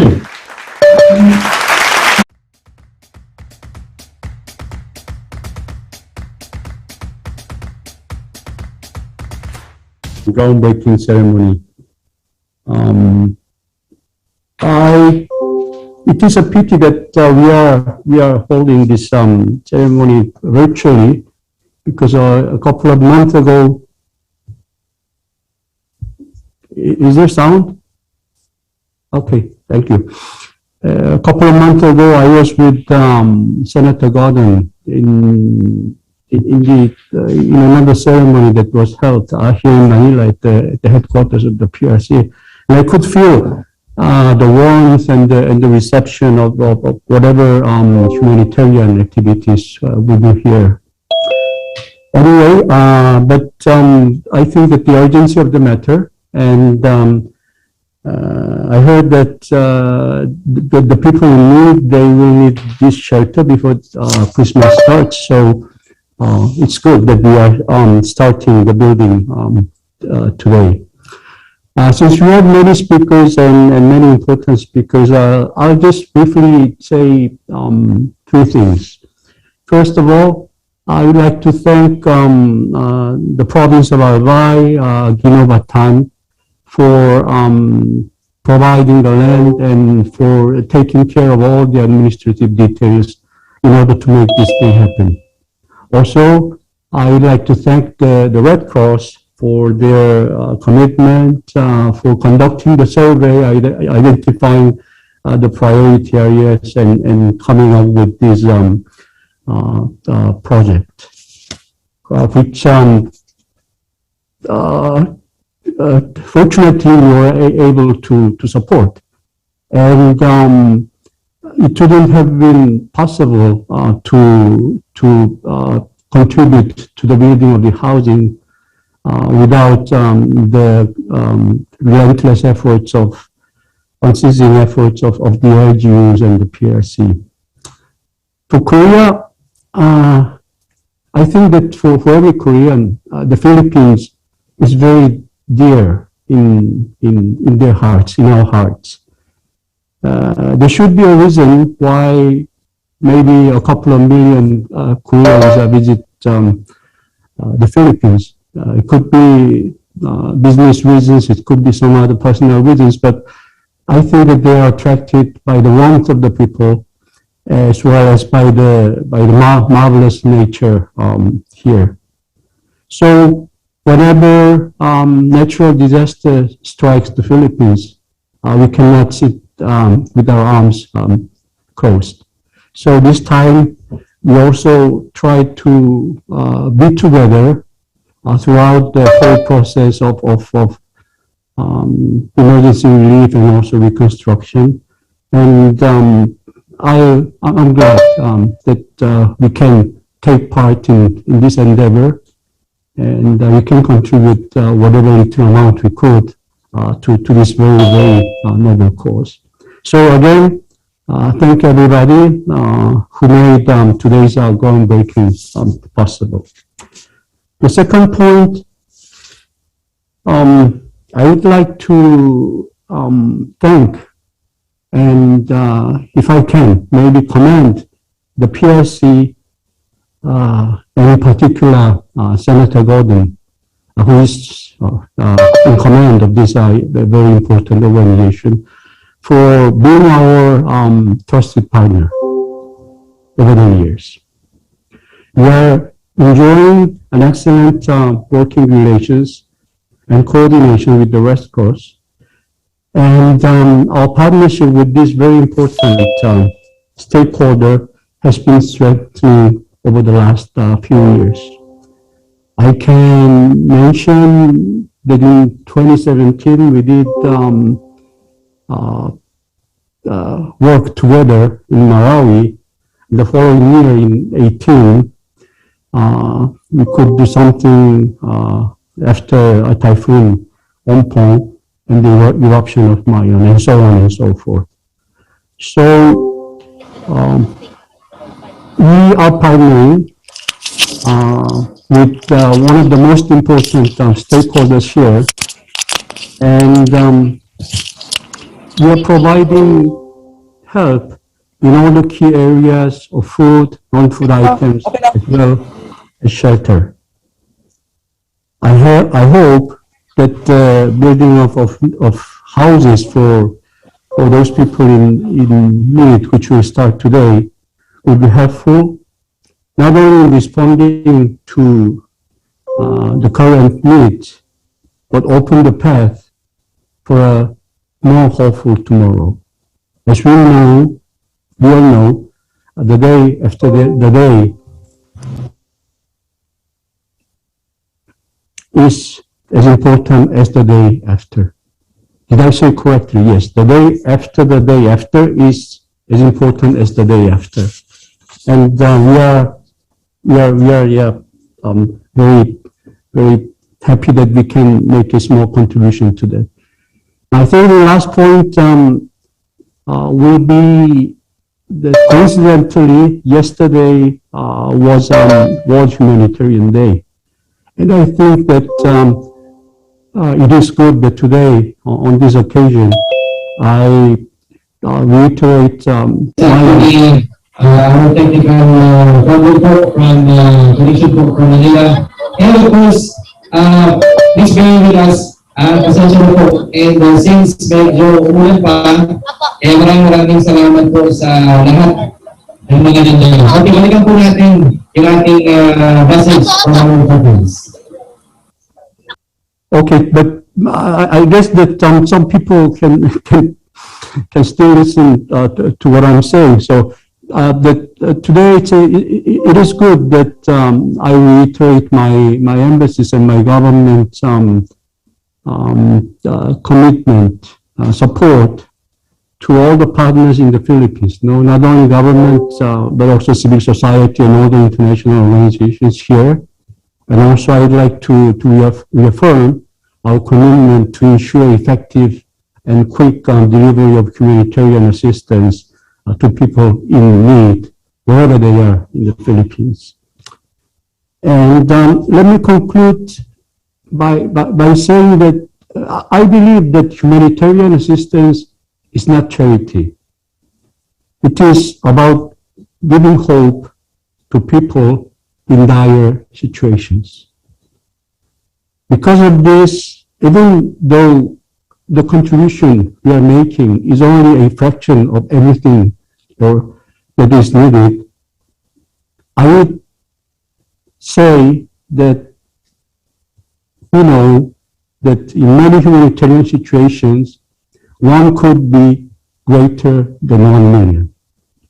So with this in mind, we hope that our modest contribution, anywhere where it is needed, will serve to give hope to the affected people and to strengthen the ties that bind the Philippines and Korea.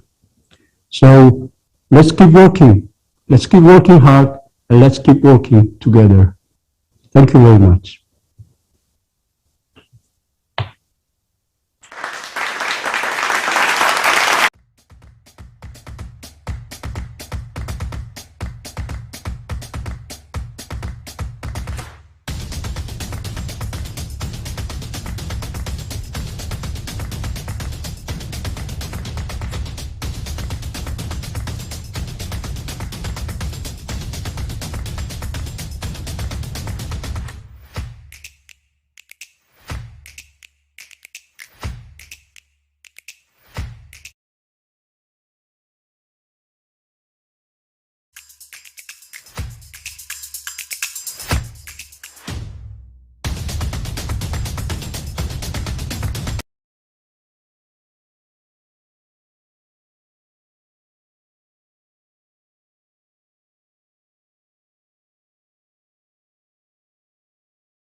Good afternoon, everyone.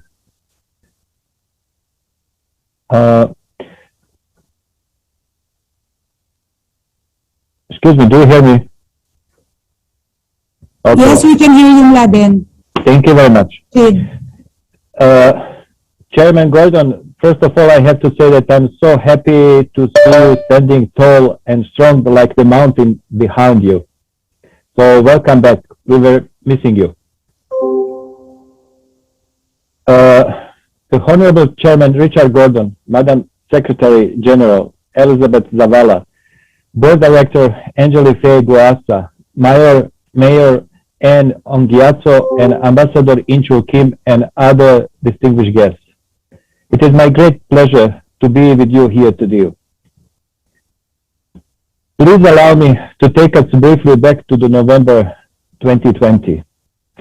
On the November 1st, 2020, Super Typhoon Goni brought torrential rains, violent winds, mudslides, and storm surges to Luzon that caused extensive destruction of damage affecting more than 3 million people.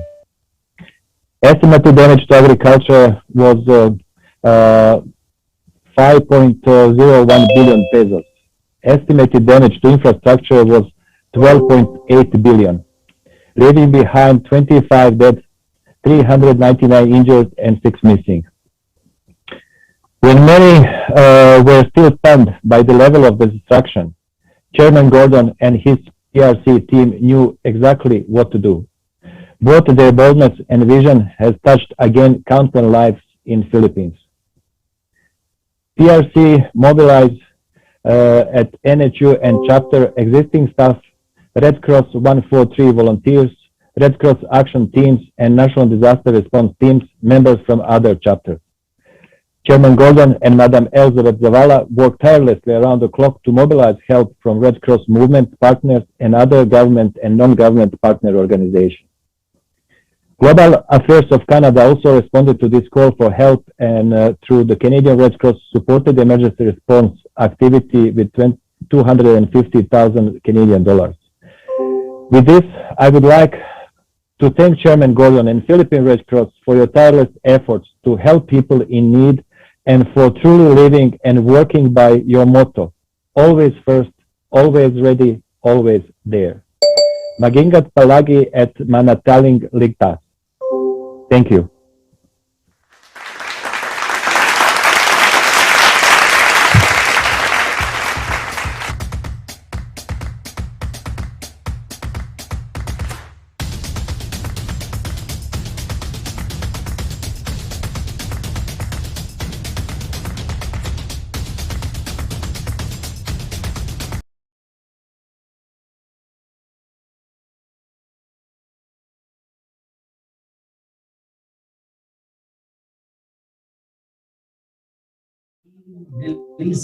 Okay, palagpakan naman natin ang mga partners from different countries.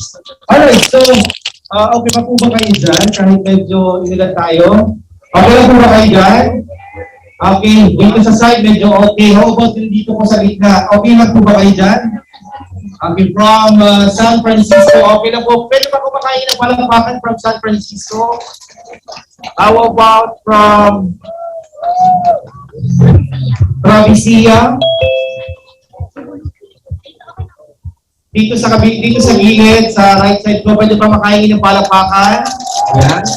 Alright. So, thank you so much po. Maraming salamat po at gising na gising pa rin po tayo. So again, friendly reminders, please observe social distancing and don't forget yung ating pong face mask, isuot, para din po iwas tayo sa virus. Alright, sige. At this point, on behalf of our Governor of the Province of Albay, Honorable Al Francis Bichara, we would like to welcome and to give a message. Board Member Vic Siga.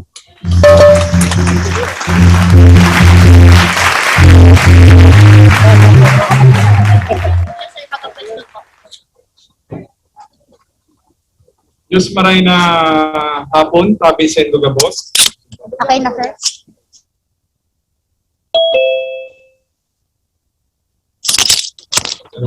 Induga Boss, primero, para tiguran-uran kita, mga tugang, pabisto muna tabi ako, kung sisay ako. Ako tabi si Board Member Vic Siga, First District.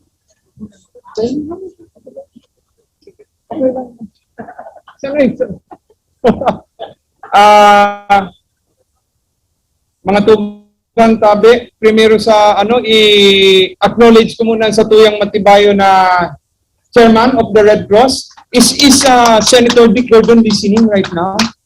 I think he will be listening to this, you know. So Senator Dick Gordon, I'm here. thank you very much. Thank you for always supporting Albay. And lalong-lalo na digdi sa Banwa, kang ginubatan na grabe-grabe, kang Typhoon Rolly, Quinta, and Ulysses. Senator, please continue supporting us, tabi. And we really appreciate, talagang thank you very much po, Senator Dick Gordon. Next, I would like to acknowledge, siyempre, our very handsome engineer, provincial engineer, the chairman, Albay chairman, Engineer Dante Baclao. Engineer Dante Baclao, happy birthday again. Engineer Dante, talagang the best ka for your past reaction, digdi. And aram ko po, mga tugang, medyo aram ko na haloy na kamong naghahalat-halat dyan. And pasensya na tabi kamo. Puro hidali ang tunay ni. Also here is our very handsome councilor of Legazpi City. Ngayon, anta ba nakakabot yung councilor digbi sa Legazpi City?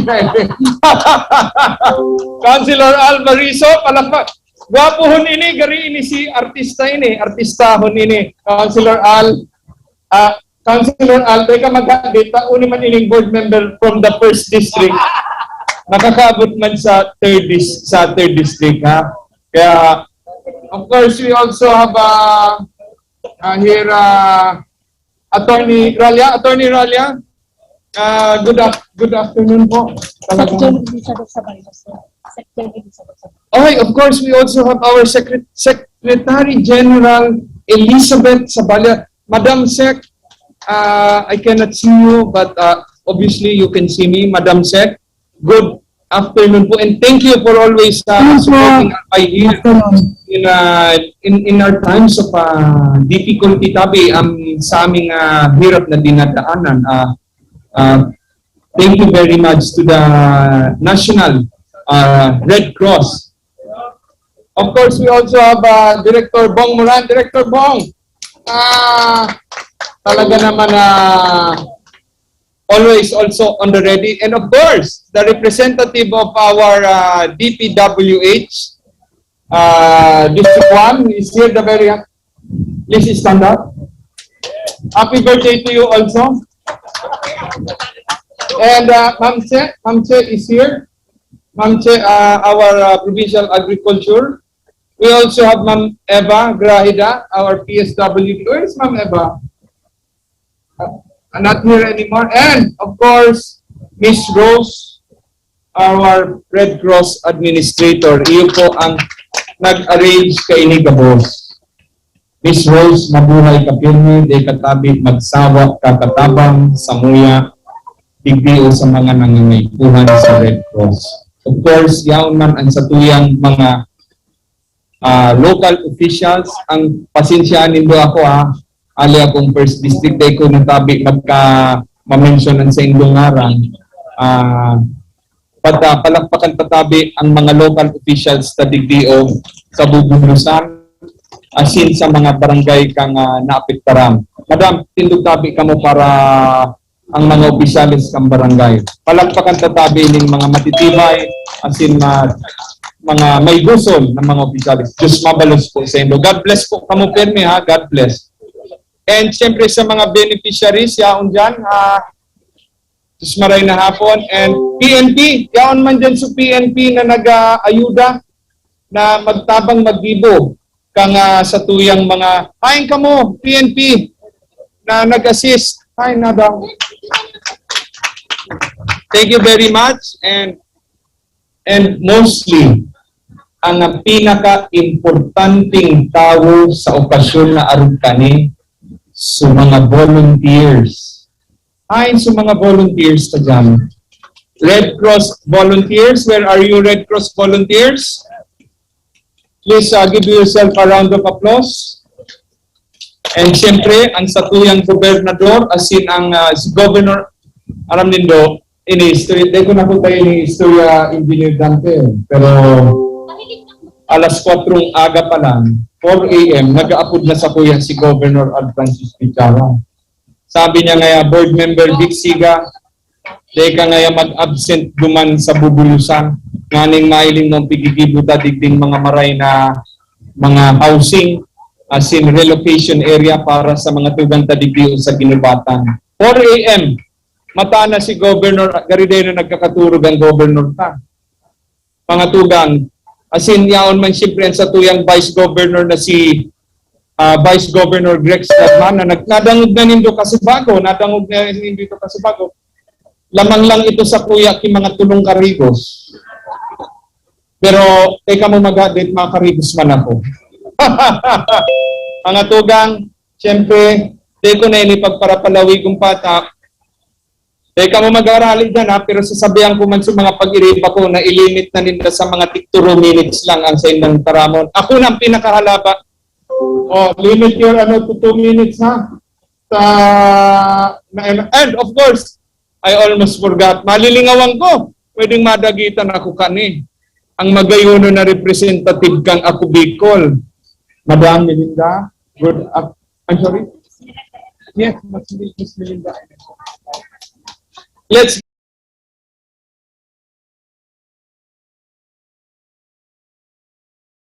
Chaleco. Sa mas special yan, ang ako Bicol na Chaleco, mas special yan. Ma'am Melinda, good afternoon po. Men, I welcome you to your new home and contributions of Ako Bicol, the National Red Cross, the province of Albay, the municipality of Ginubatan, the barangay Bubulusan, and all others na nag-contribute today, including PNP. Thank you very much po. Welcome po. I hope mamuyahan nindo. And of course, Diyos mabalus po sa indo kabos. Diyos maray na hapon sa indo tabi.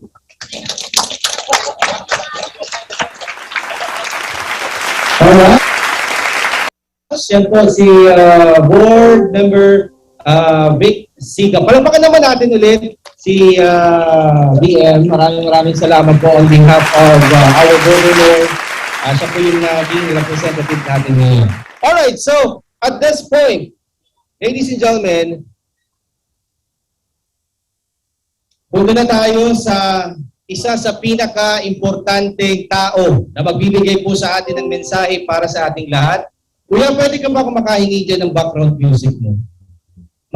Yung medyo senti, meron ka ba yung medyo senti? bago po natin ipakita ang audio-video presentation. Okay. So this time, mga kaibigan, eto na, since ready naman po ang ating mga kasamahan from technical team from Manila.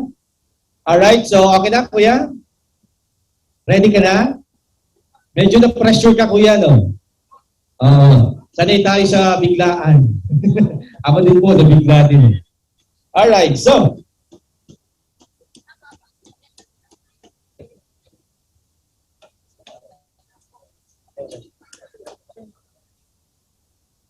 Alright, eto na.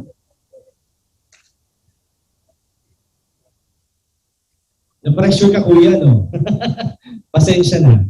Ako din po na-pressure din. Alright, sige nga, tingnan natin kung gising pa po ang ating mga bisita, our beneficiaries. Dito nga tayo sa gilid. Palagpakan naman kayo dyan. Ayan, gising na gising pa rin po. Yung dito po sa gitna, yung mga nakapula. Alright. Yung dito rin po sa kaliwa, tingnan natin.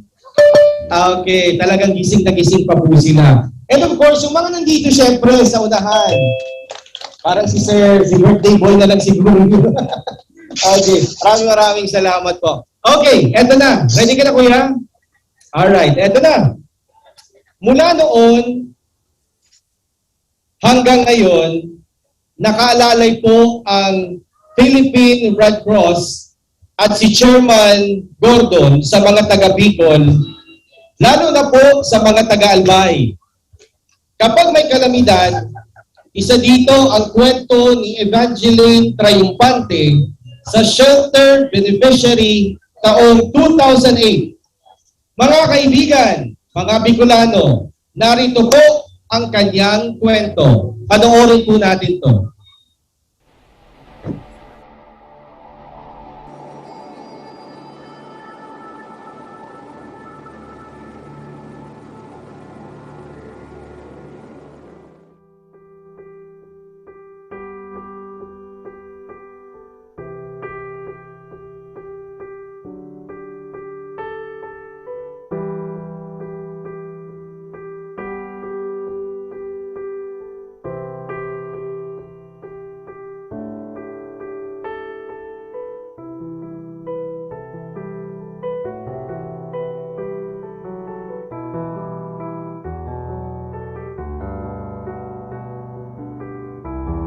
Yung linulutuan namin, mabuti, nakakadaan.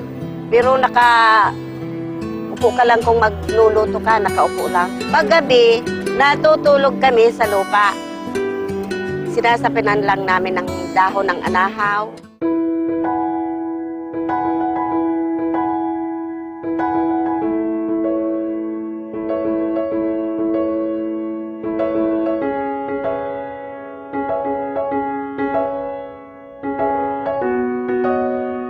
Sabi ng mga local na Red Cross, dapat mabuo na yun. Ayun, in 5 days, nabuo nga, pero wala pang flooring. Yun lang, basta as is yung wall at saka yung atip. Unti-unti, sinisemento namin yung flooring. Ayun, hasta nabuo yun.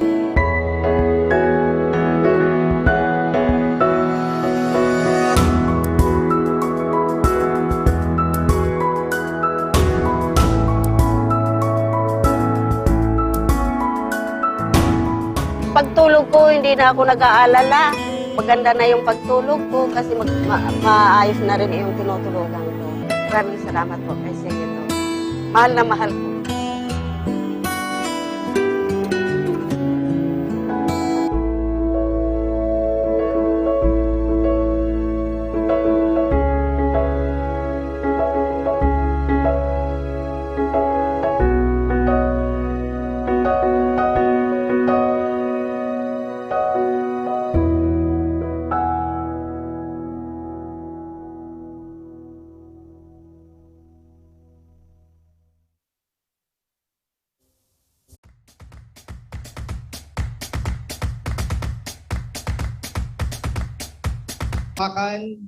bago ko po i-introduce sa inyo ang isa sa pinakamahalagang tao ng Philippine Red Cross. Let's give a big round of applause to our chairman, CEO of the Philippine Red Cross. Let's give a big round of applause to Senator Richard Gordon.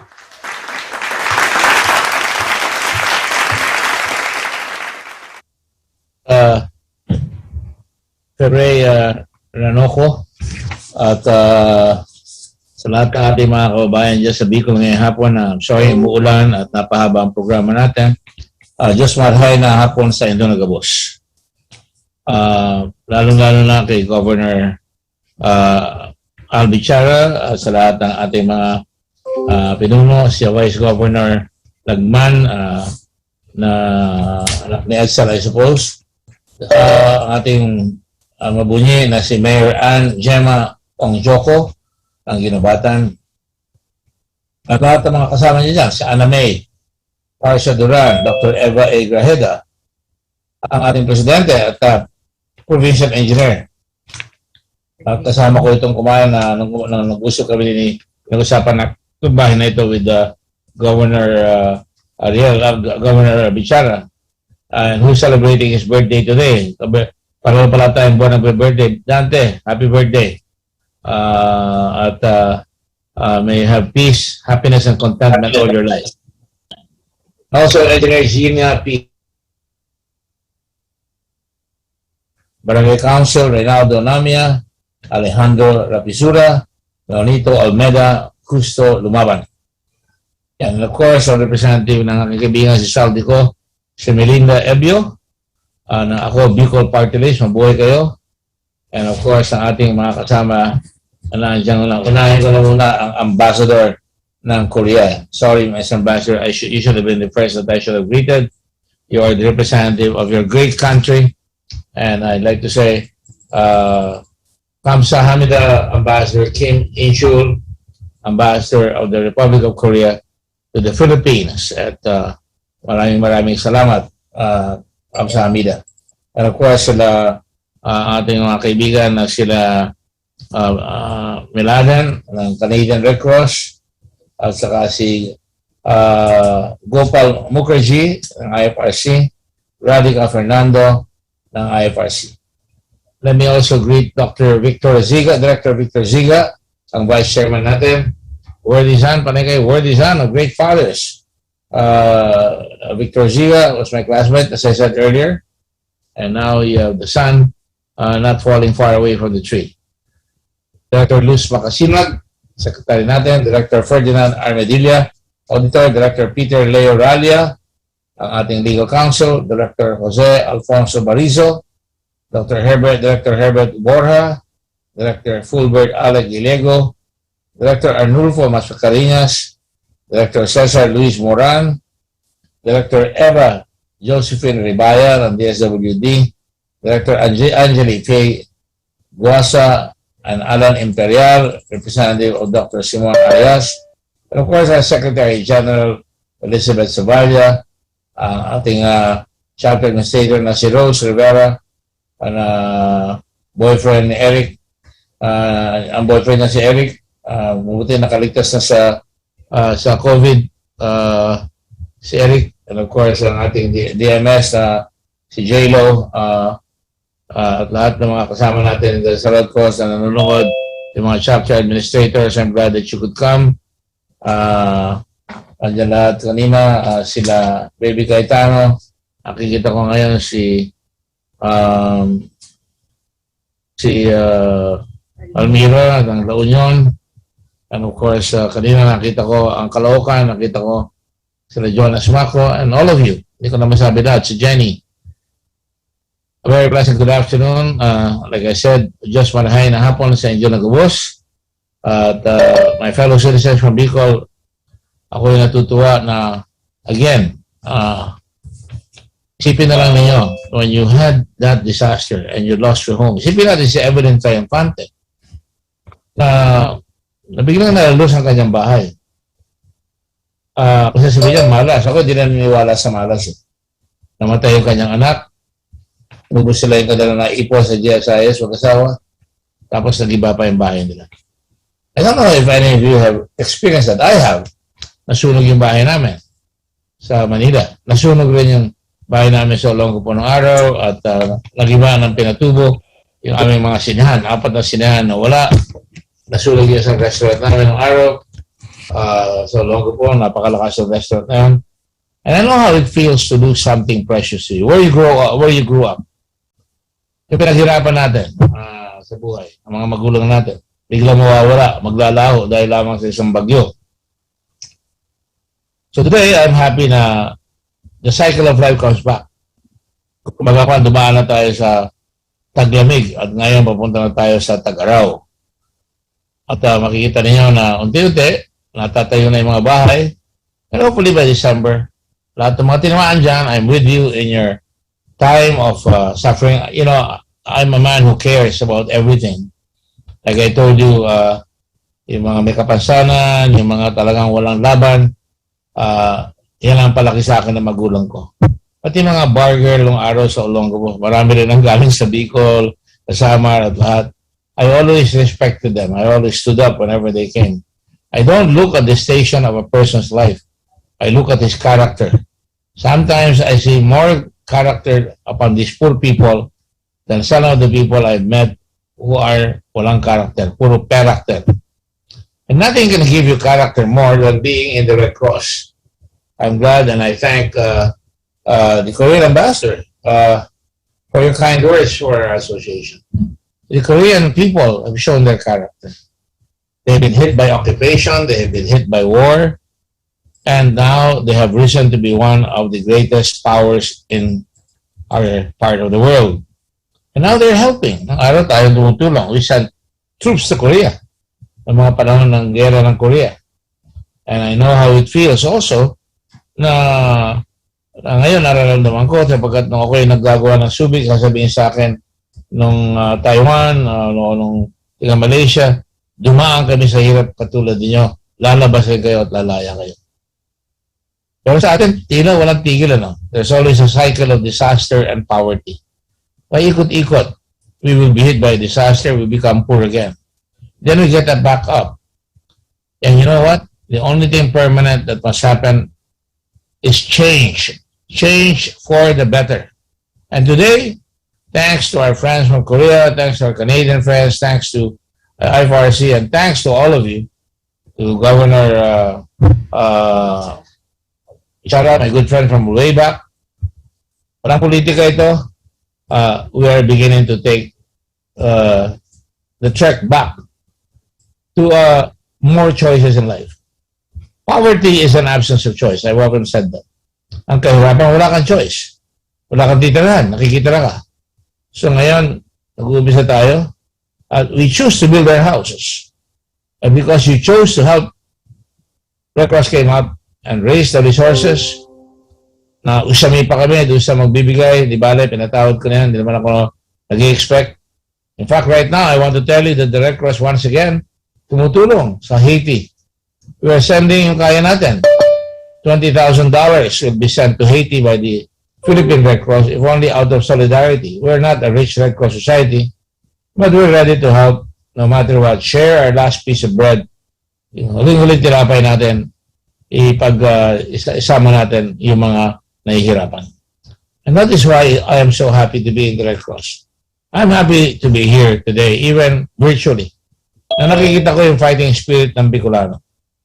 Na dito, ang daming taong magagaling. Ang daming universidad. Nagpipilit mag-aral ang mga tiga-Bicol.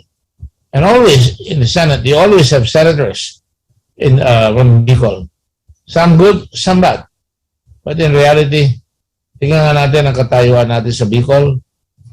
Marami natin nagsasalita lamang, but I'm sure, gusto ko rin makita because I was the Secretary of Tourism. One day, we could have a train from Manila back again to Bicol, a modern train that will come very, very fast. And that will allow us to bring our products sa Bicol to go there. That will allow the sick to be ministered to by better hospitals. And why not build better hospitals in Bicol? That's why I have many friends in Bicol. In fact, lahat ng mga anak ko, ang mga ninong nila ay taga Bicol. Sina Francis Gatchatorena. Kaya ako nakaabot sa Dagunoy at saka sa Gatchatorena dahil sa Red Cross. Si Father Bernas ang nagbinyag sa akin. Matalinong pare, namatay. Na ngayon. Si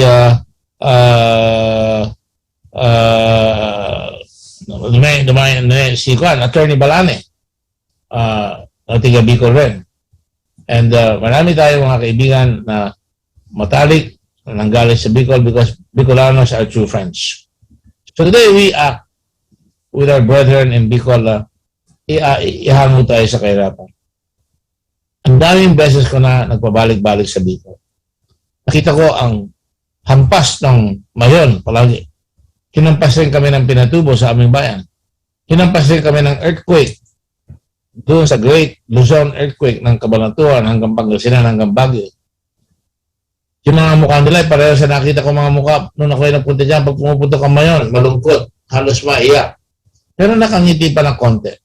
Alam niyo, nalalaban pa rin kayo. Hindi kayo nagsasawa. Pero ngayon mga panahon na ito, dapat natin malaman, hindi lang tayo dapat magtiis. We must prevail. We must be able to build our own houses. And how can you do that? Getting our kids to go to school, and mahihirapan tayo ngayon. Walang face-to-face sa eskwela.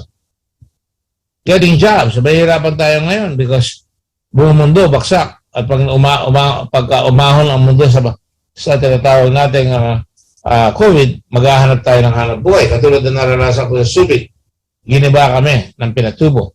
At kailangan ibangon namin ang mga trabaho na nawala sa bases ng Amerikano. Pero naibangon namin. Nakuha pa namin ng FedEx. Nakuha pa namin yung mga malalaking kumpanya katulad ng Acer, Taiwan Zone, Japanese Zone. Nagkaroon kami ng maraming mga hanap buhay. Naging number 1 sa turismo. Sa madaling sabi, nasa sa atin ang ating pag-asa. Ang gagawa natin kung gusto natin, talagang mag-commit. Makukuha natin ang malalaking kumpanya ng mundo para madala dyan. At yan, ako naniniwala na darating araw, sa marami kayong paaralan, magagawa yan. But back from the future to the present. The present has been miserable, the past has been miserable, but today, we're going to the future. That future starts today. The future starts with the first houses that are being constructed. And I promise you that by December, I don't usually make promises. Lisa Zavalla, J-Lo, you have to promise with me, by hook or by crook, we finish these houses so that the people from these barangays will have a nice Christmas. Sa Albay, sa Daraga, sa Salvacion, sa San Francisco, sa Resla, at San Rafael. I remember nung kayo natabunan. Nandun kami sa isang bayan ng Albay at inanod yung dalawang anak nung asawa ng isang tao doon sa Albay. At nakita na lang yung anak niya napatay na. Yung asawa niya una nakita. Yung anak niya batang-bata nakita rin eventually. I can remember how hard it was for him. But today, I'm sure he's gone on with life. Life goes on. Who escapes life alive? Sa point in time, people die.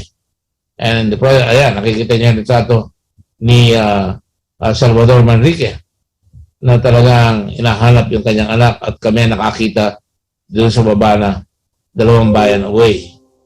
Kaya nakikita niyo na ganyan ang buhay? No, hindi ganyan ang buhay. Gawin natin ang gusto nating maging buhay. Ngayon, nakalubog ang mga bahay nyo dito sa San Francisco. Nakikita nyo dyan. Maitiwan lupa at buhangin. Dahil kay Albay, dahil sa Provincial Board members, nakapagtabi tayo ng lupa at yun lang hinihintay kong hudyat. At makita ko na mayroon kayong commitment na maglalagay tayo ng lupa na lagyan natin ng bahay. Katulad ng 30,000 na bahay na ginawa namin sa Leyte. Isipin nyo, 30,000 bahay. Isipin nyo, sa Cebu, 9,000 ang ginawang bahay doon. O di kaya sa Samar, 4,900. O di kaya sa Bohol, libo-libo mga bahay ang ginawa natin kasama na doon sa Island of Panay na humigit kumulang sa 10,000 ang nagawa mga bahay doon sa lugar na yan. Hindi ba nakaka-proud na pag pinakita ko itong mga litrato sa inyo, ang gaganda ng bahay, pero yung mga natapos na nakatira na, naandun yung nakatira. proudly showing na may bahay na sila. Patulad itong Demesilio family, itong Boboy family. At yan, ay pag-aari na nila at masaya sila. So yung araw na ito is a place of moving forward. We cannot move with blindfolds. We must think of ourselves as coming from darkness into the light. We must break the walls in our mind. Basagin natin yung mga nilagay na mga unang panahon na sumakop sa ating bansa. Ang sinakop nila hindi bansa. Ang sinakop nila yung ating utak. At dapat tayo ay talagang humanap ng paraan para magkaroon tayo ng kumpiyansa na paalisin natin ang mga duda natin sapagkat sa mga yan ang nananakot sa atin na huwag tumangka gumawa ng mabuti na pinapangarap natin. Kaya hindi tayo tatangka at hindi natin makukuha yung mga adikain natin at pangarap natin. So today, let us all make our dreams come true. This is the beginning of that. Today, as you build your homes, you will get livelihood support. As you build your homes, you plan. Anong gagawin natin livelihood para sa inyo? You don't say talagang ganyan ang buhay. Ito lang ang kaya ko. No. Work, save, invest, prosper. Hindi nyo marinig yan sa ating karamihan ng mga politiko na palay hatag lang ng hatag o bigay lang ng bigay o tabang lang ng tabang. Ang dapat natin marinig sa mga leader natin ay courage, compassion, leadership. Dapat marinig natin na talagang sinasabi ko, bawal ang tamad. Lalong bawal ang tamad. Dapat mag-ambisyon sa buhay. Vision. Kung panay salita lang, ay walang mangyayari, kundi kasawian. Pero pag may vision at may values tayo, na work ethic, at tayo ay nag-aaral, yakyan. Vision, values, volunteerism, kusang loob, lalabas ang galing ng Pilipinas. Ginawa ko, may partido ako, ginawa ko. Ipinilit ko yan, yung bagong bayan. Diyan pinatay sila Rizal. Diyan pinalayas si Datu Raja Sulaiman ng mga Kastila. Diyan nagsimula yung pananakop ng ating utak. At sabi nila, diyan namin kayo papatayin sa Luneta, sa Bagong Bayan. In fact, iniisip ko nga yung Luneta sa Kastila, parang maliit na buwan o lunatic. Mga siraulo kayo na mangarap na kayo ay magiging malaya. Kasiraan ba ng ulong mangarap na pare rin lumakas ang ating bansa? Ang pagmamalaki natin ang bansa na tayo ay merong tindig na ginagalang ang Pangulo, ginagalang ang bawat Pilipino. It's about time that we do that. Let the building of these homes beginning to be the change of attitude. What this country really needs is not just a change of men, but a change in men. What this country really needs is the attitude that we are not going to asa. Bibigyan tayo, tapos hindi na tayo magtatrabaho. Sabi nga sa Biblia, if you give a man a fish, you feed him for a day. If you teach him how to fish, you feed him for life. That is real freedom. The power to choose a better life. The power to become better ang ating mga pamilya, makapag-aral ang mahusay. The power na makakuha ng trabaho na hindi kailangan lakarin ng kaninong politika. The power to create. It's just like, sabi ni Kennedy noong araw na iiwanan sila ng Russo sa missile gap. Sabi nila, by the end of this decade, we intend to put the man on the moon. And they did. And in the process, created ang dami-daming teknolohiya na naganap. Eto, suntok sa buwan ba itong ginagawa ng Red Cross sa maglagay ng molecular laboratory para mapigil natin ang pagkalat? Suntok sa buwan ba na naglalagay tayo ng tent para madagay na hindi nasa labas yung mga tao hindi makapasok sa ospital dahil punong-puno na lahat ang mga ospital? No. Anything we need to do, we must do. And as we move on, we must become better and better and better. That is a Korean example. Durog sila sa kolonyalismo ng ibang bansa. Sinakop sila ng mga Hapon. At nagkaroon sila ng giyera na malaki, yung Korean War. Tinulungan natin sila. At ang Koreano, durog, bumangon.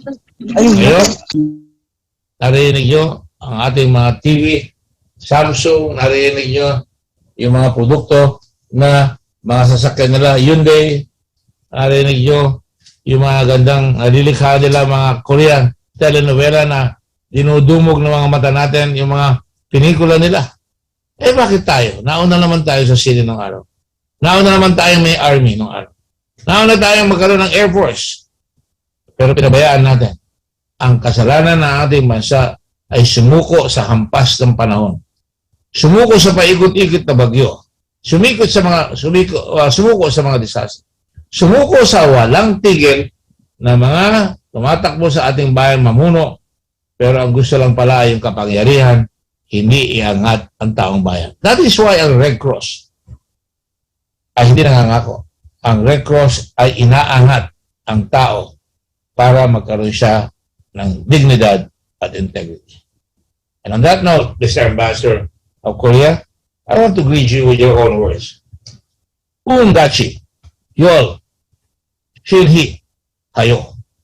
Sabi nyo, let's keep working hard together. We want to work hard together, not only with you, but we want our people to work hard together. Na walang atubili, walang hesitation. And we must do that right now, right here, in this place, Salvacion, in this place, San Francisco, Provincia, San Rafael. So hindi na ako makikita, tayo ko na makita na nasa harap ako sa kinubatan na nagdadasal. Sa mga taong na wala, hindi pa nakikilala, ay ililibing na.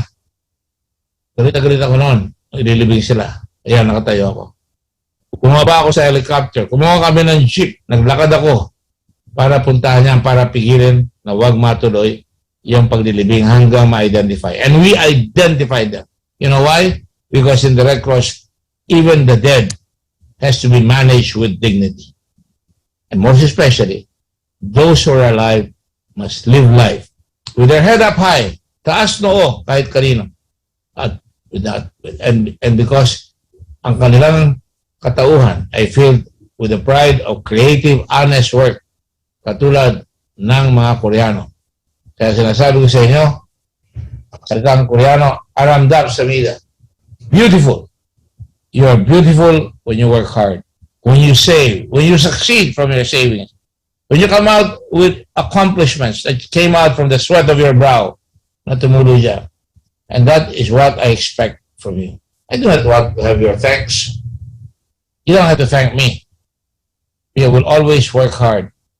I am called every day by people I don't know. My telephone is for the public, even if it's my own private phones. Tatawag sa akin. Diba, Lisa? Tumawag sa atin si Carding ng Masbate. Wala na silang makain. Yes, sir. Magpapadala tayo ng tulong. Kahapon nga tayo. Diba? Tumawag ko si Vera, yung bulag na nagmamasahe. Ayaw niyang magpalimos. Binigyan natin ng tulong uli ngayon ang mga bulag na nagmamasahe because there's dignity in hard work. Hindi ba? Si Leonora Pante ng bayan ng Talavanga na 3 anak na nagsasaka ng maliit na kalahati lang ng basketball court para mapakain.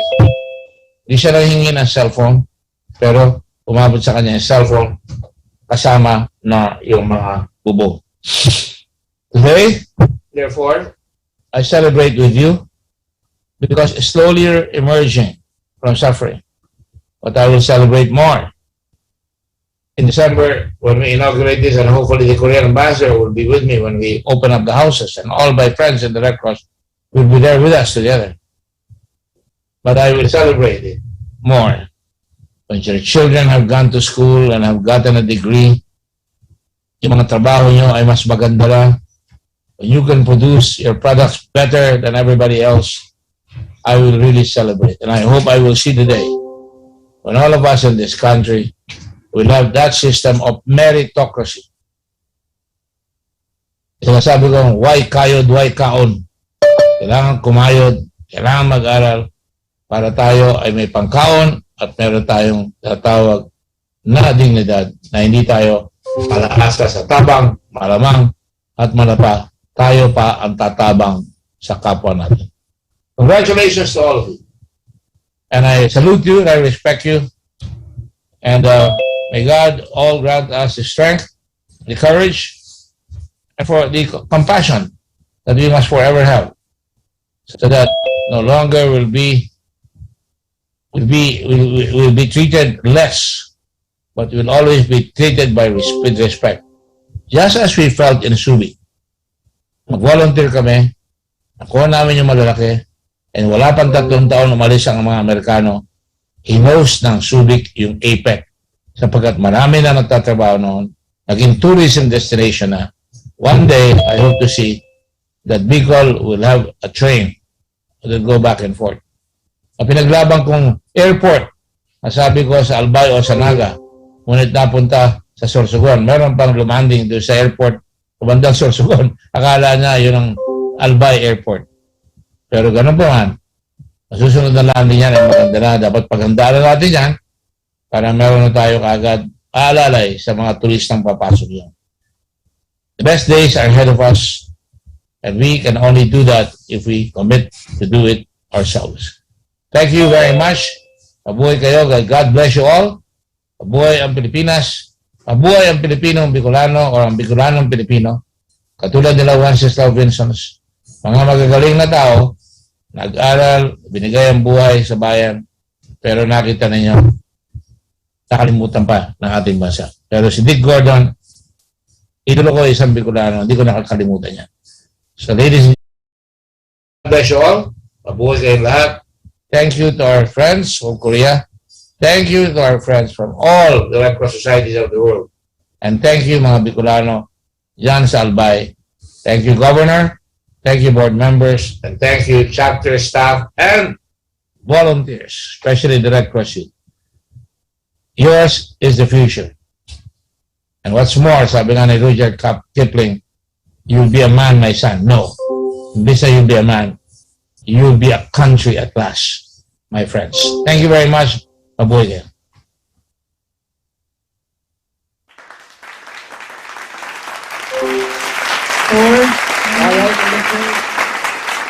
Alright, Gordon, nasa Zoom meeting din po o nakasama po natin si Ma'am Evangeline Triumpante. Alright, so thank you so much, Chairman. So at this point, we would like to invite everybody to please go back to your seats because at this point, isusunod na po natin yung groundbreaking ceremony.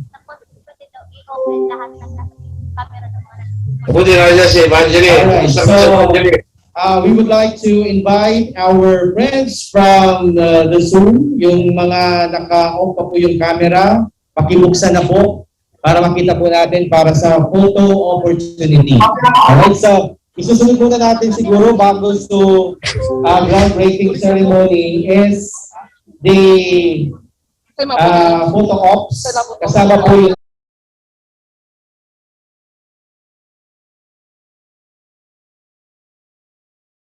ceremony.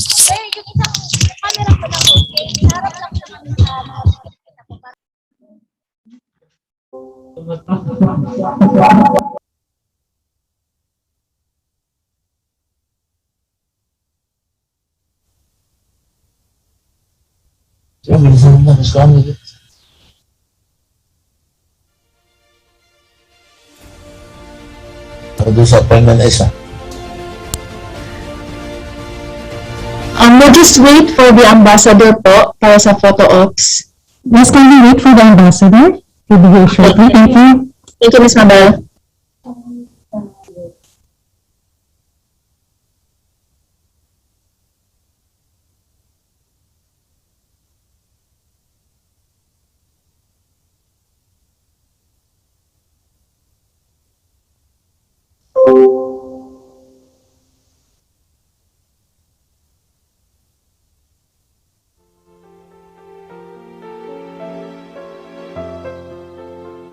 Nandiyan na si ambassador.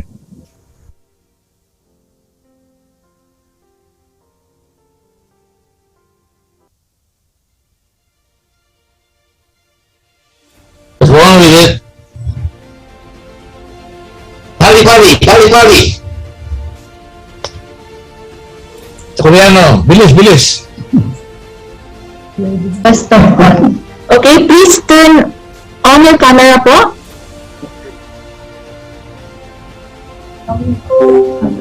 Okay. So, please chapters, kindly open po yung camera ninyo. Okay. Let's take the photo. 1, 2, 3. Okay. May camera nila. Ito po. Yan, Korean camera. Okay, second line, 1, 2, 3. Okay. Okay, next. 1, 2, 3.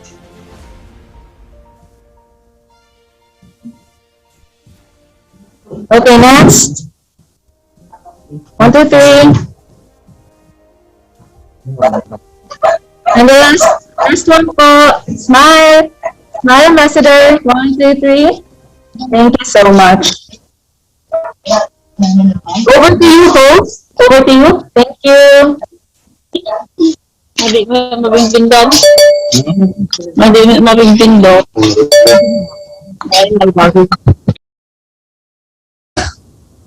Yes. Okay na. Could you spotlight po yung groundbreaking, Sir Alan, para makita po ni Chairman? Nakikita ko. Okay po, sir. Okay na.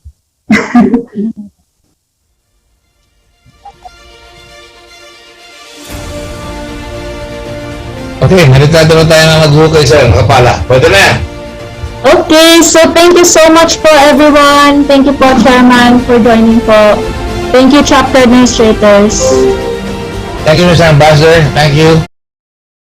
Thank you, Gopal. Thank you, Miladen. Thank you, Miladen. A nice haircut, Miladen. I'm sorry. You have somebody there with you, Ambassador? You still have yourself covered. No, because I heard you say thank you. So, thank you very much, Senator. Thank you. It's a pleasure. It's always a pleasure to see you work with you. Hope to see you soon in person. Yes. Director Elfred Josephine Maya, we also have Director Anjali Buaza, and also representative of Director Simon Arias, we have Alan Imperial. And of course, our partner from national societies, we have Gopal Mukherjee, IFRC, Radhika Fernando, IFRC, and of course, we have Philippine Red Cross, Evelyn Melisip. And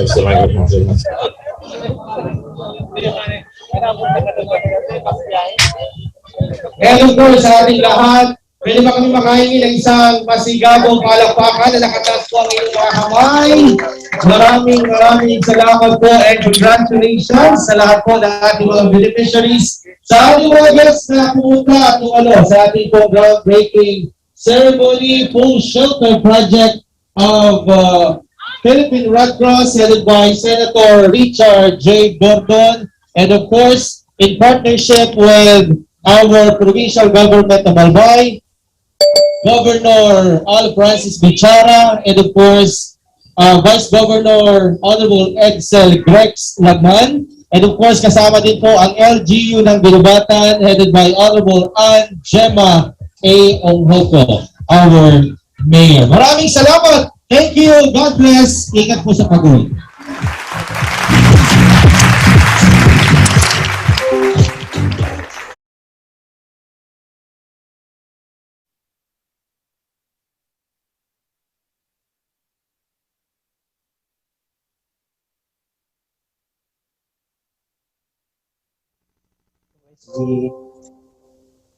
Bye.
pass them by. Here's to the broken man who stood and walked when he heard you can't. 'Cause it shows me that faith is more than sight.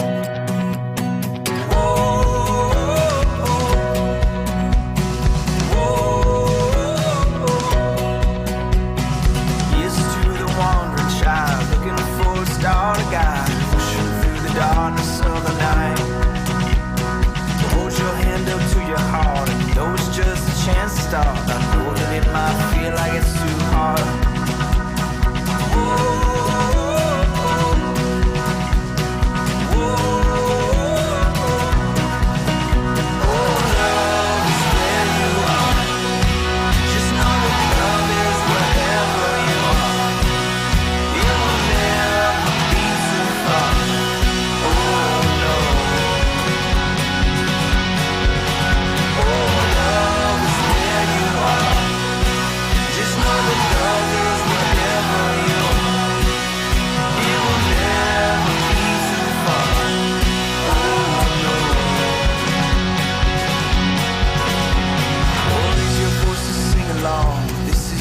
Time to watch, grab a hand and make this day our march.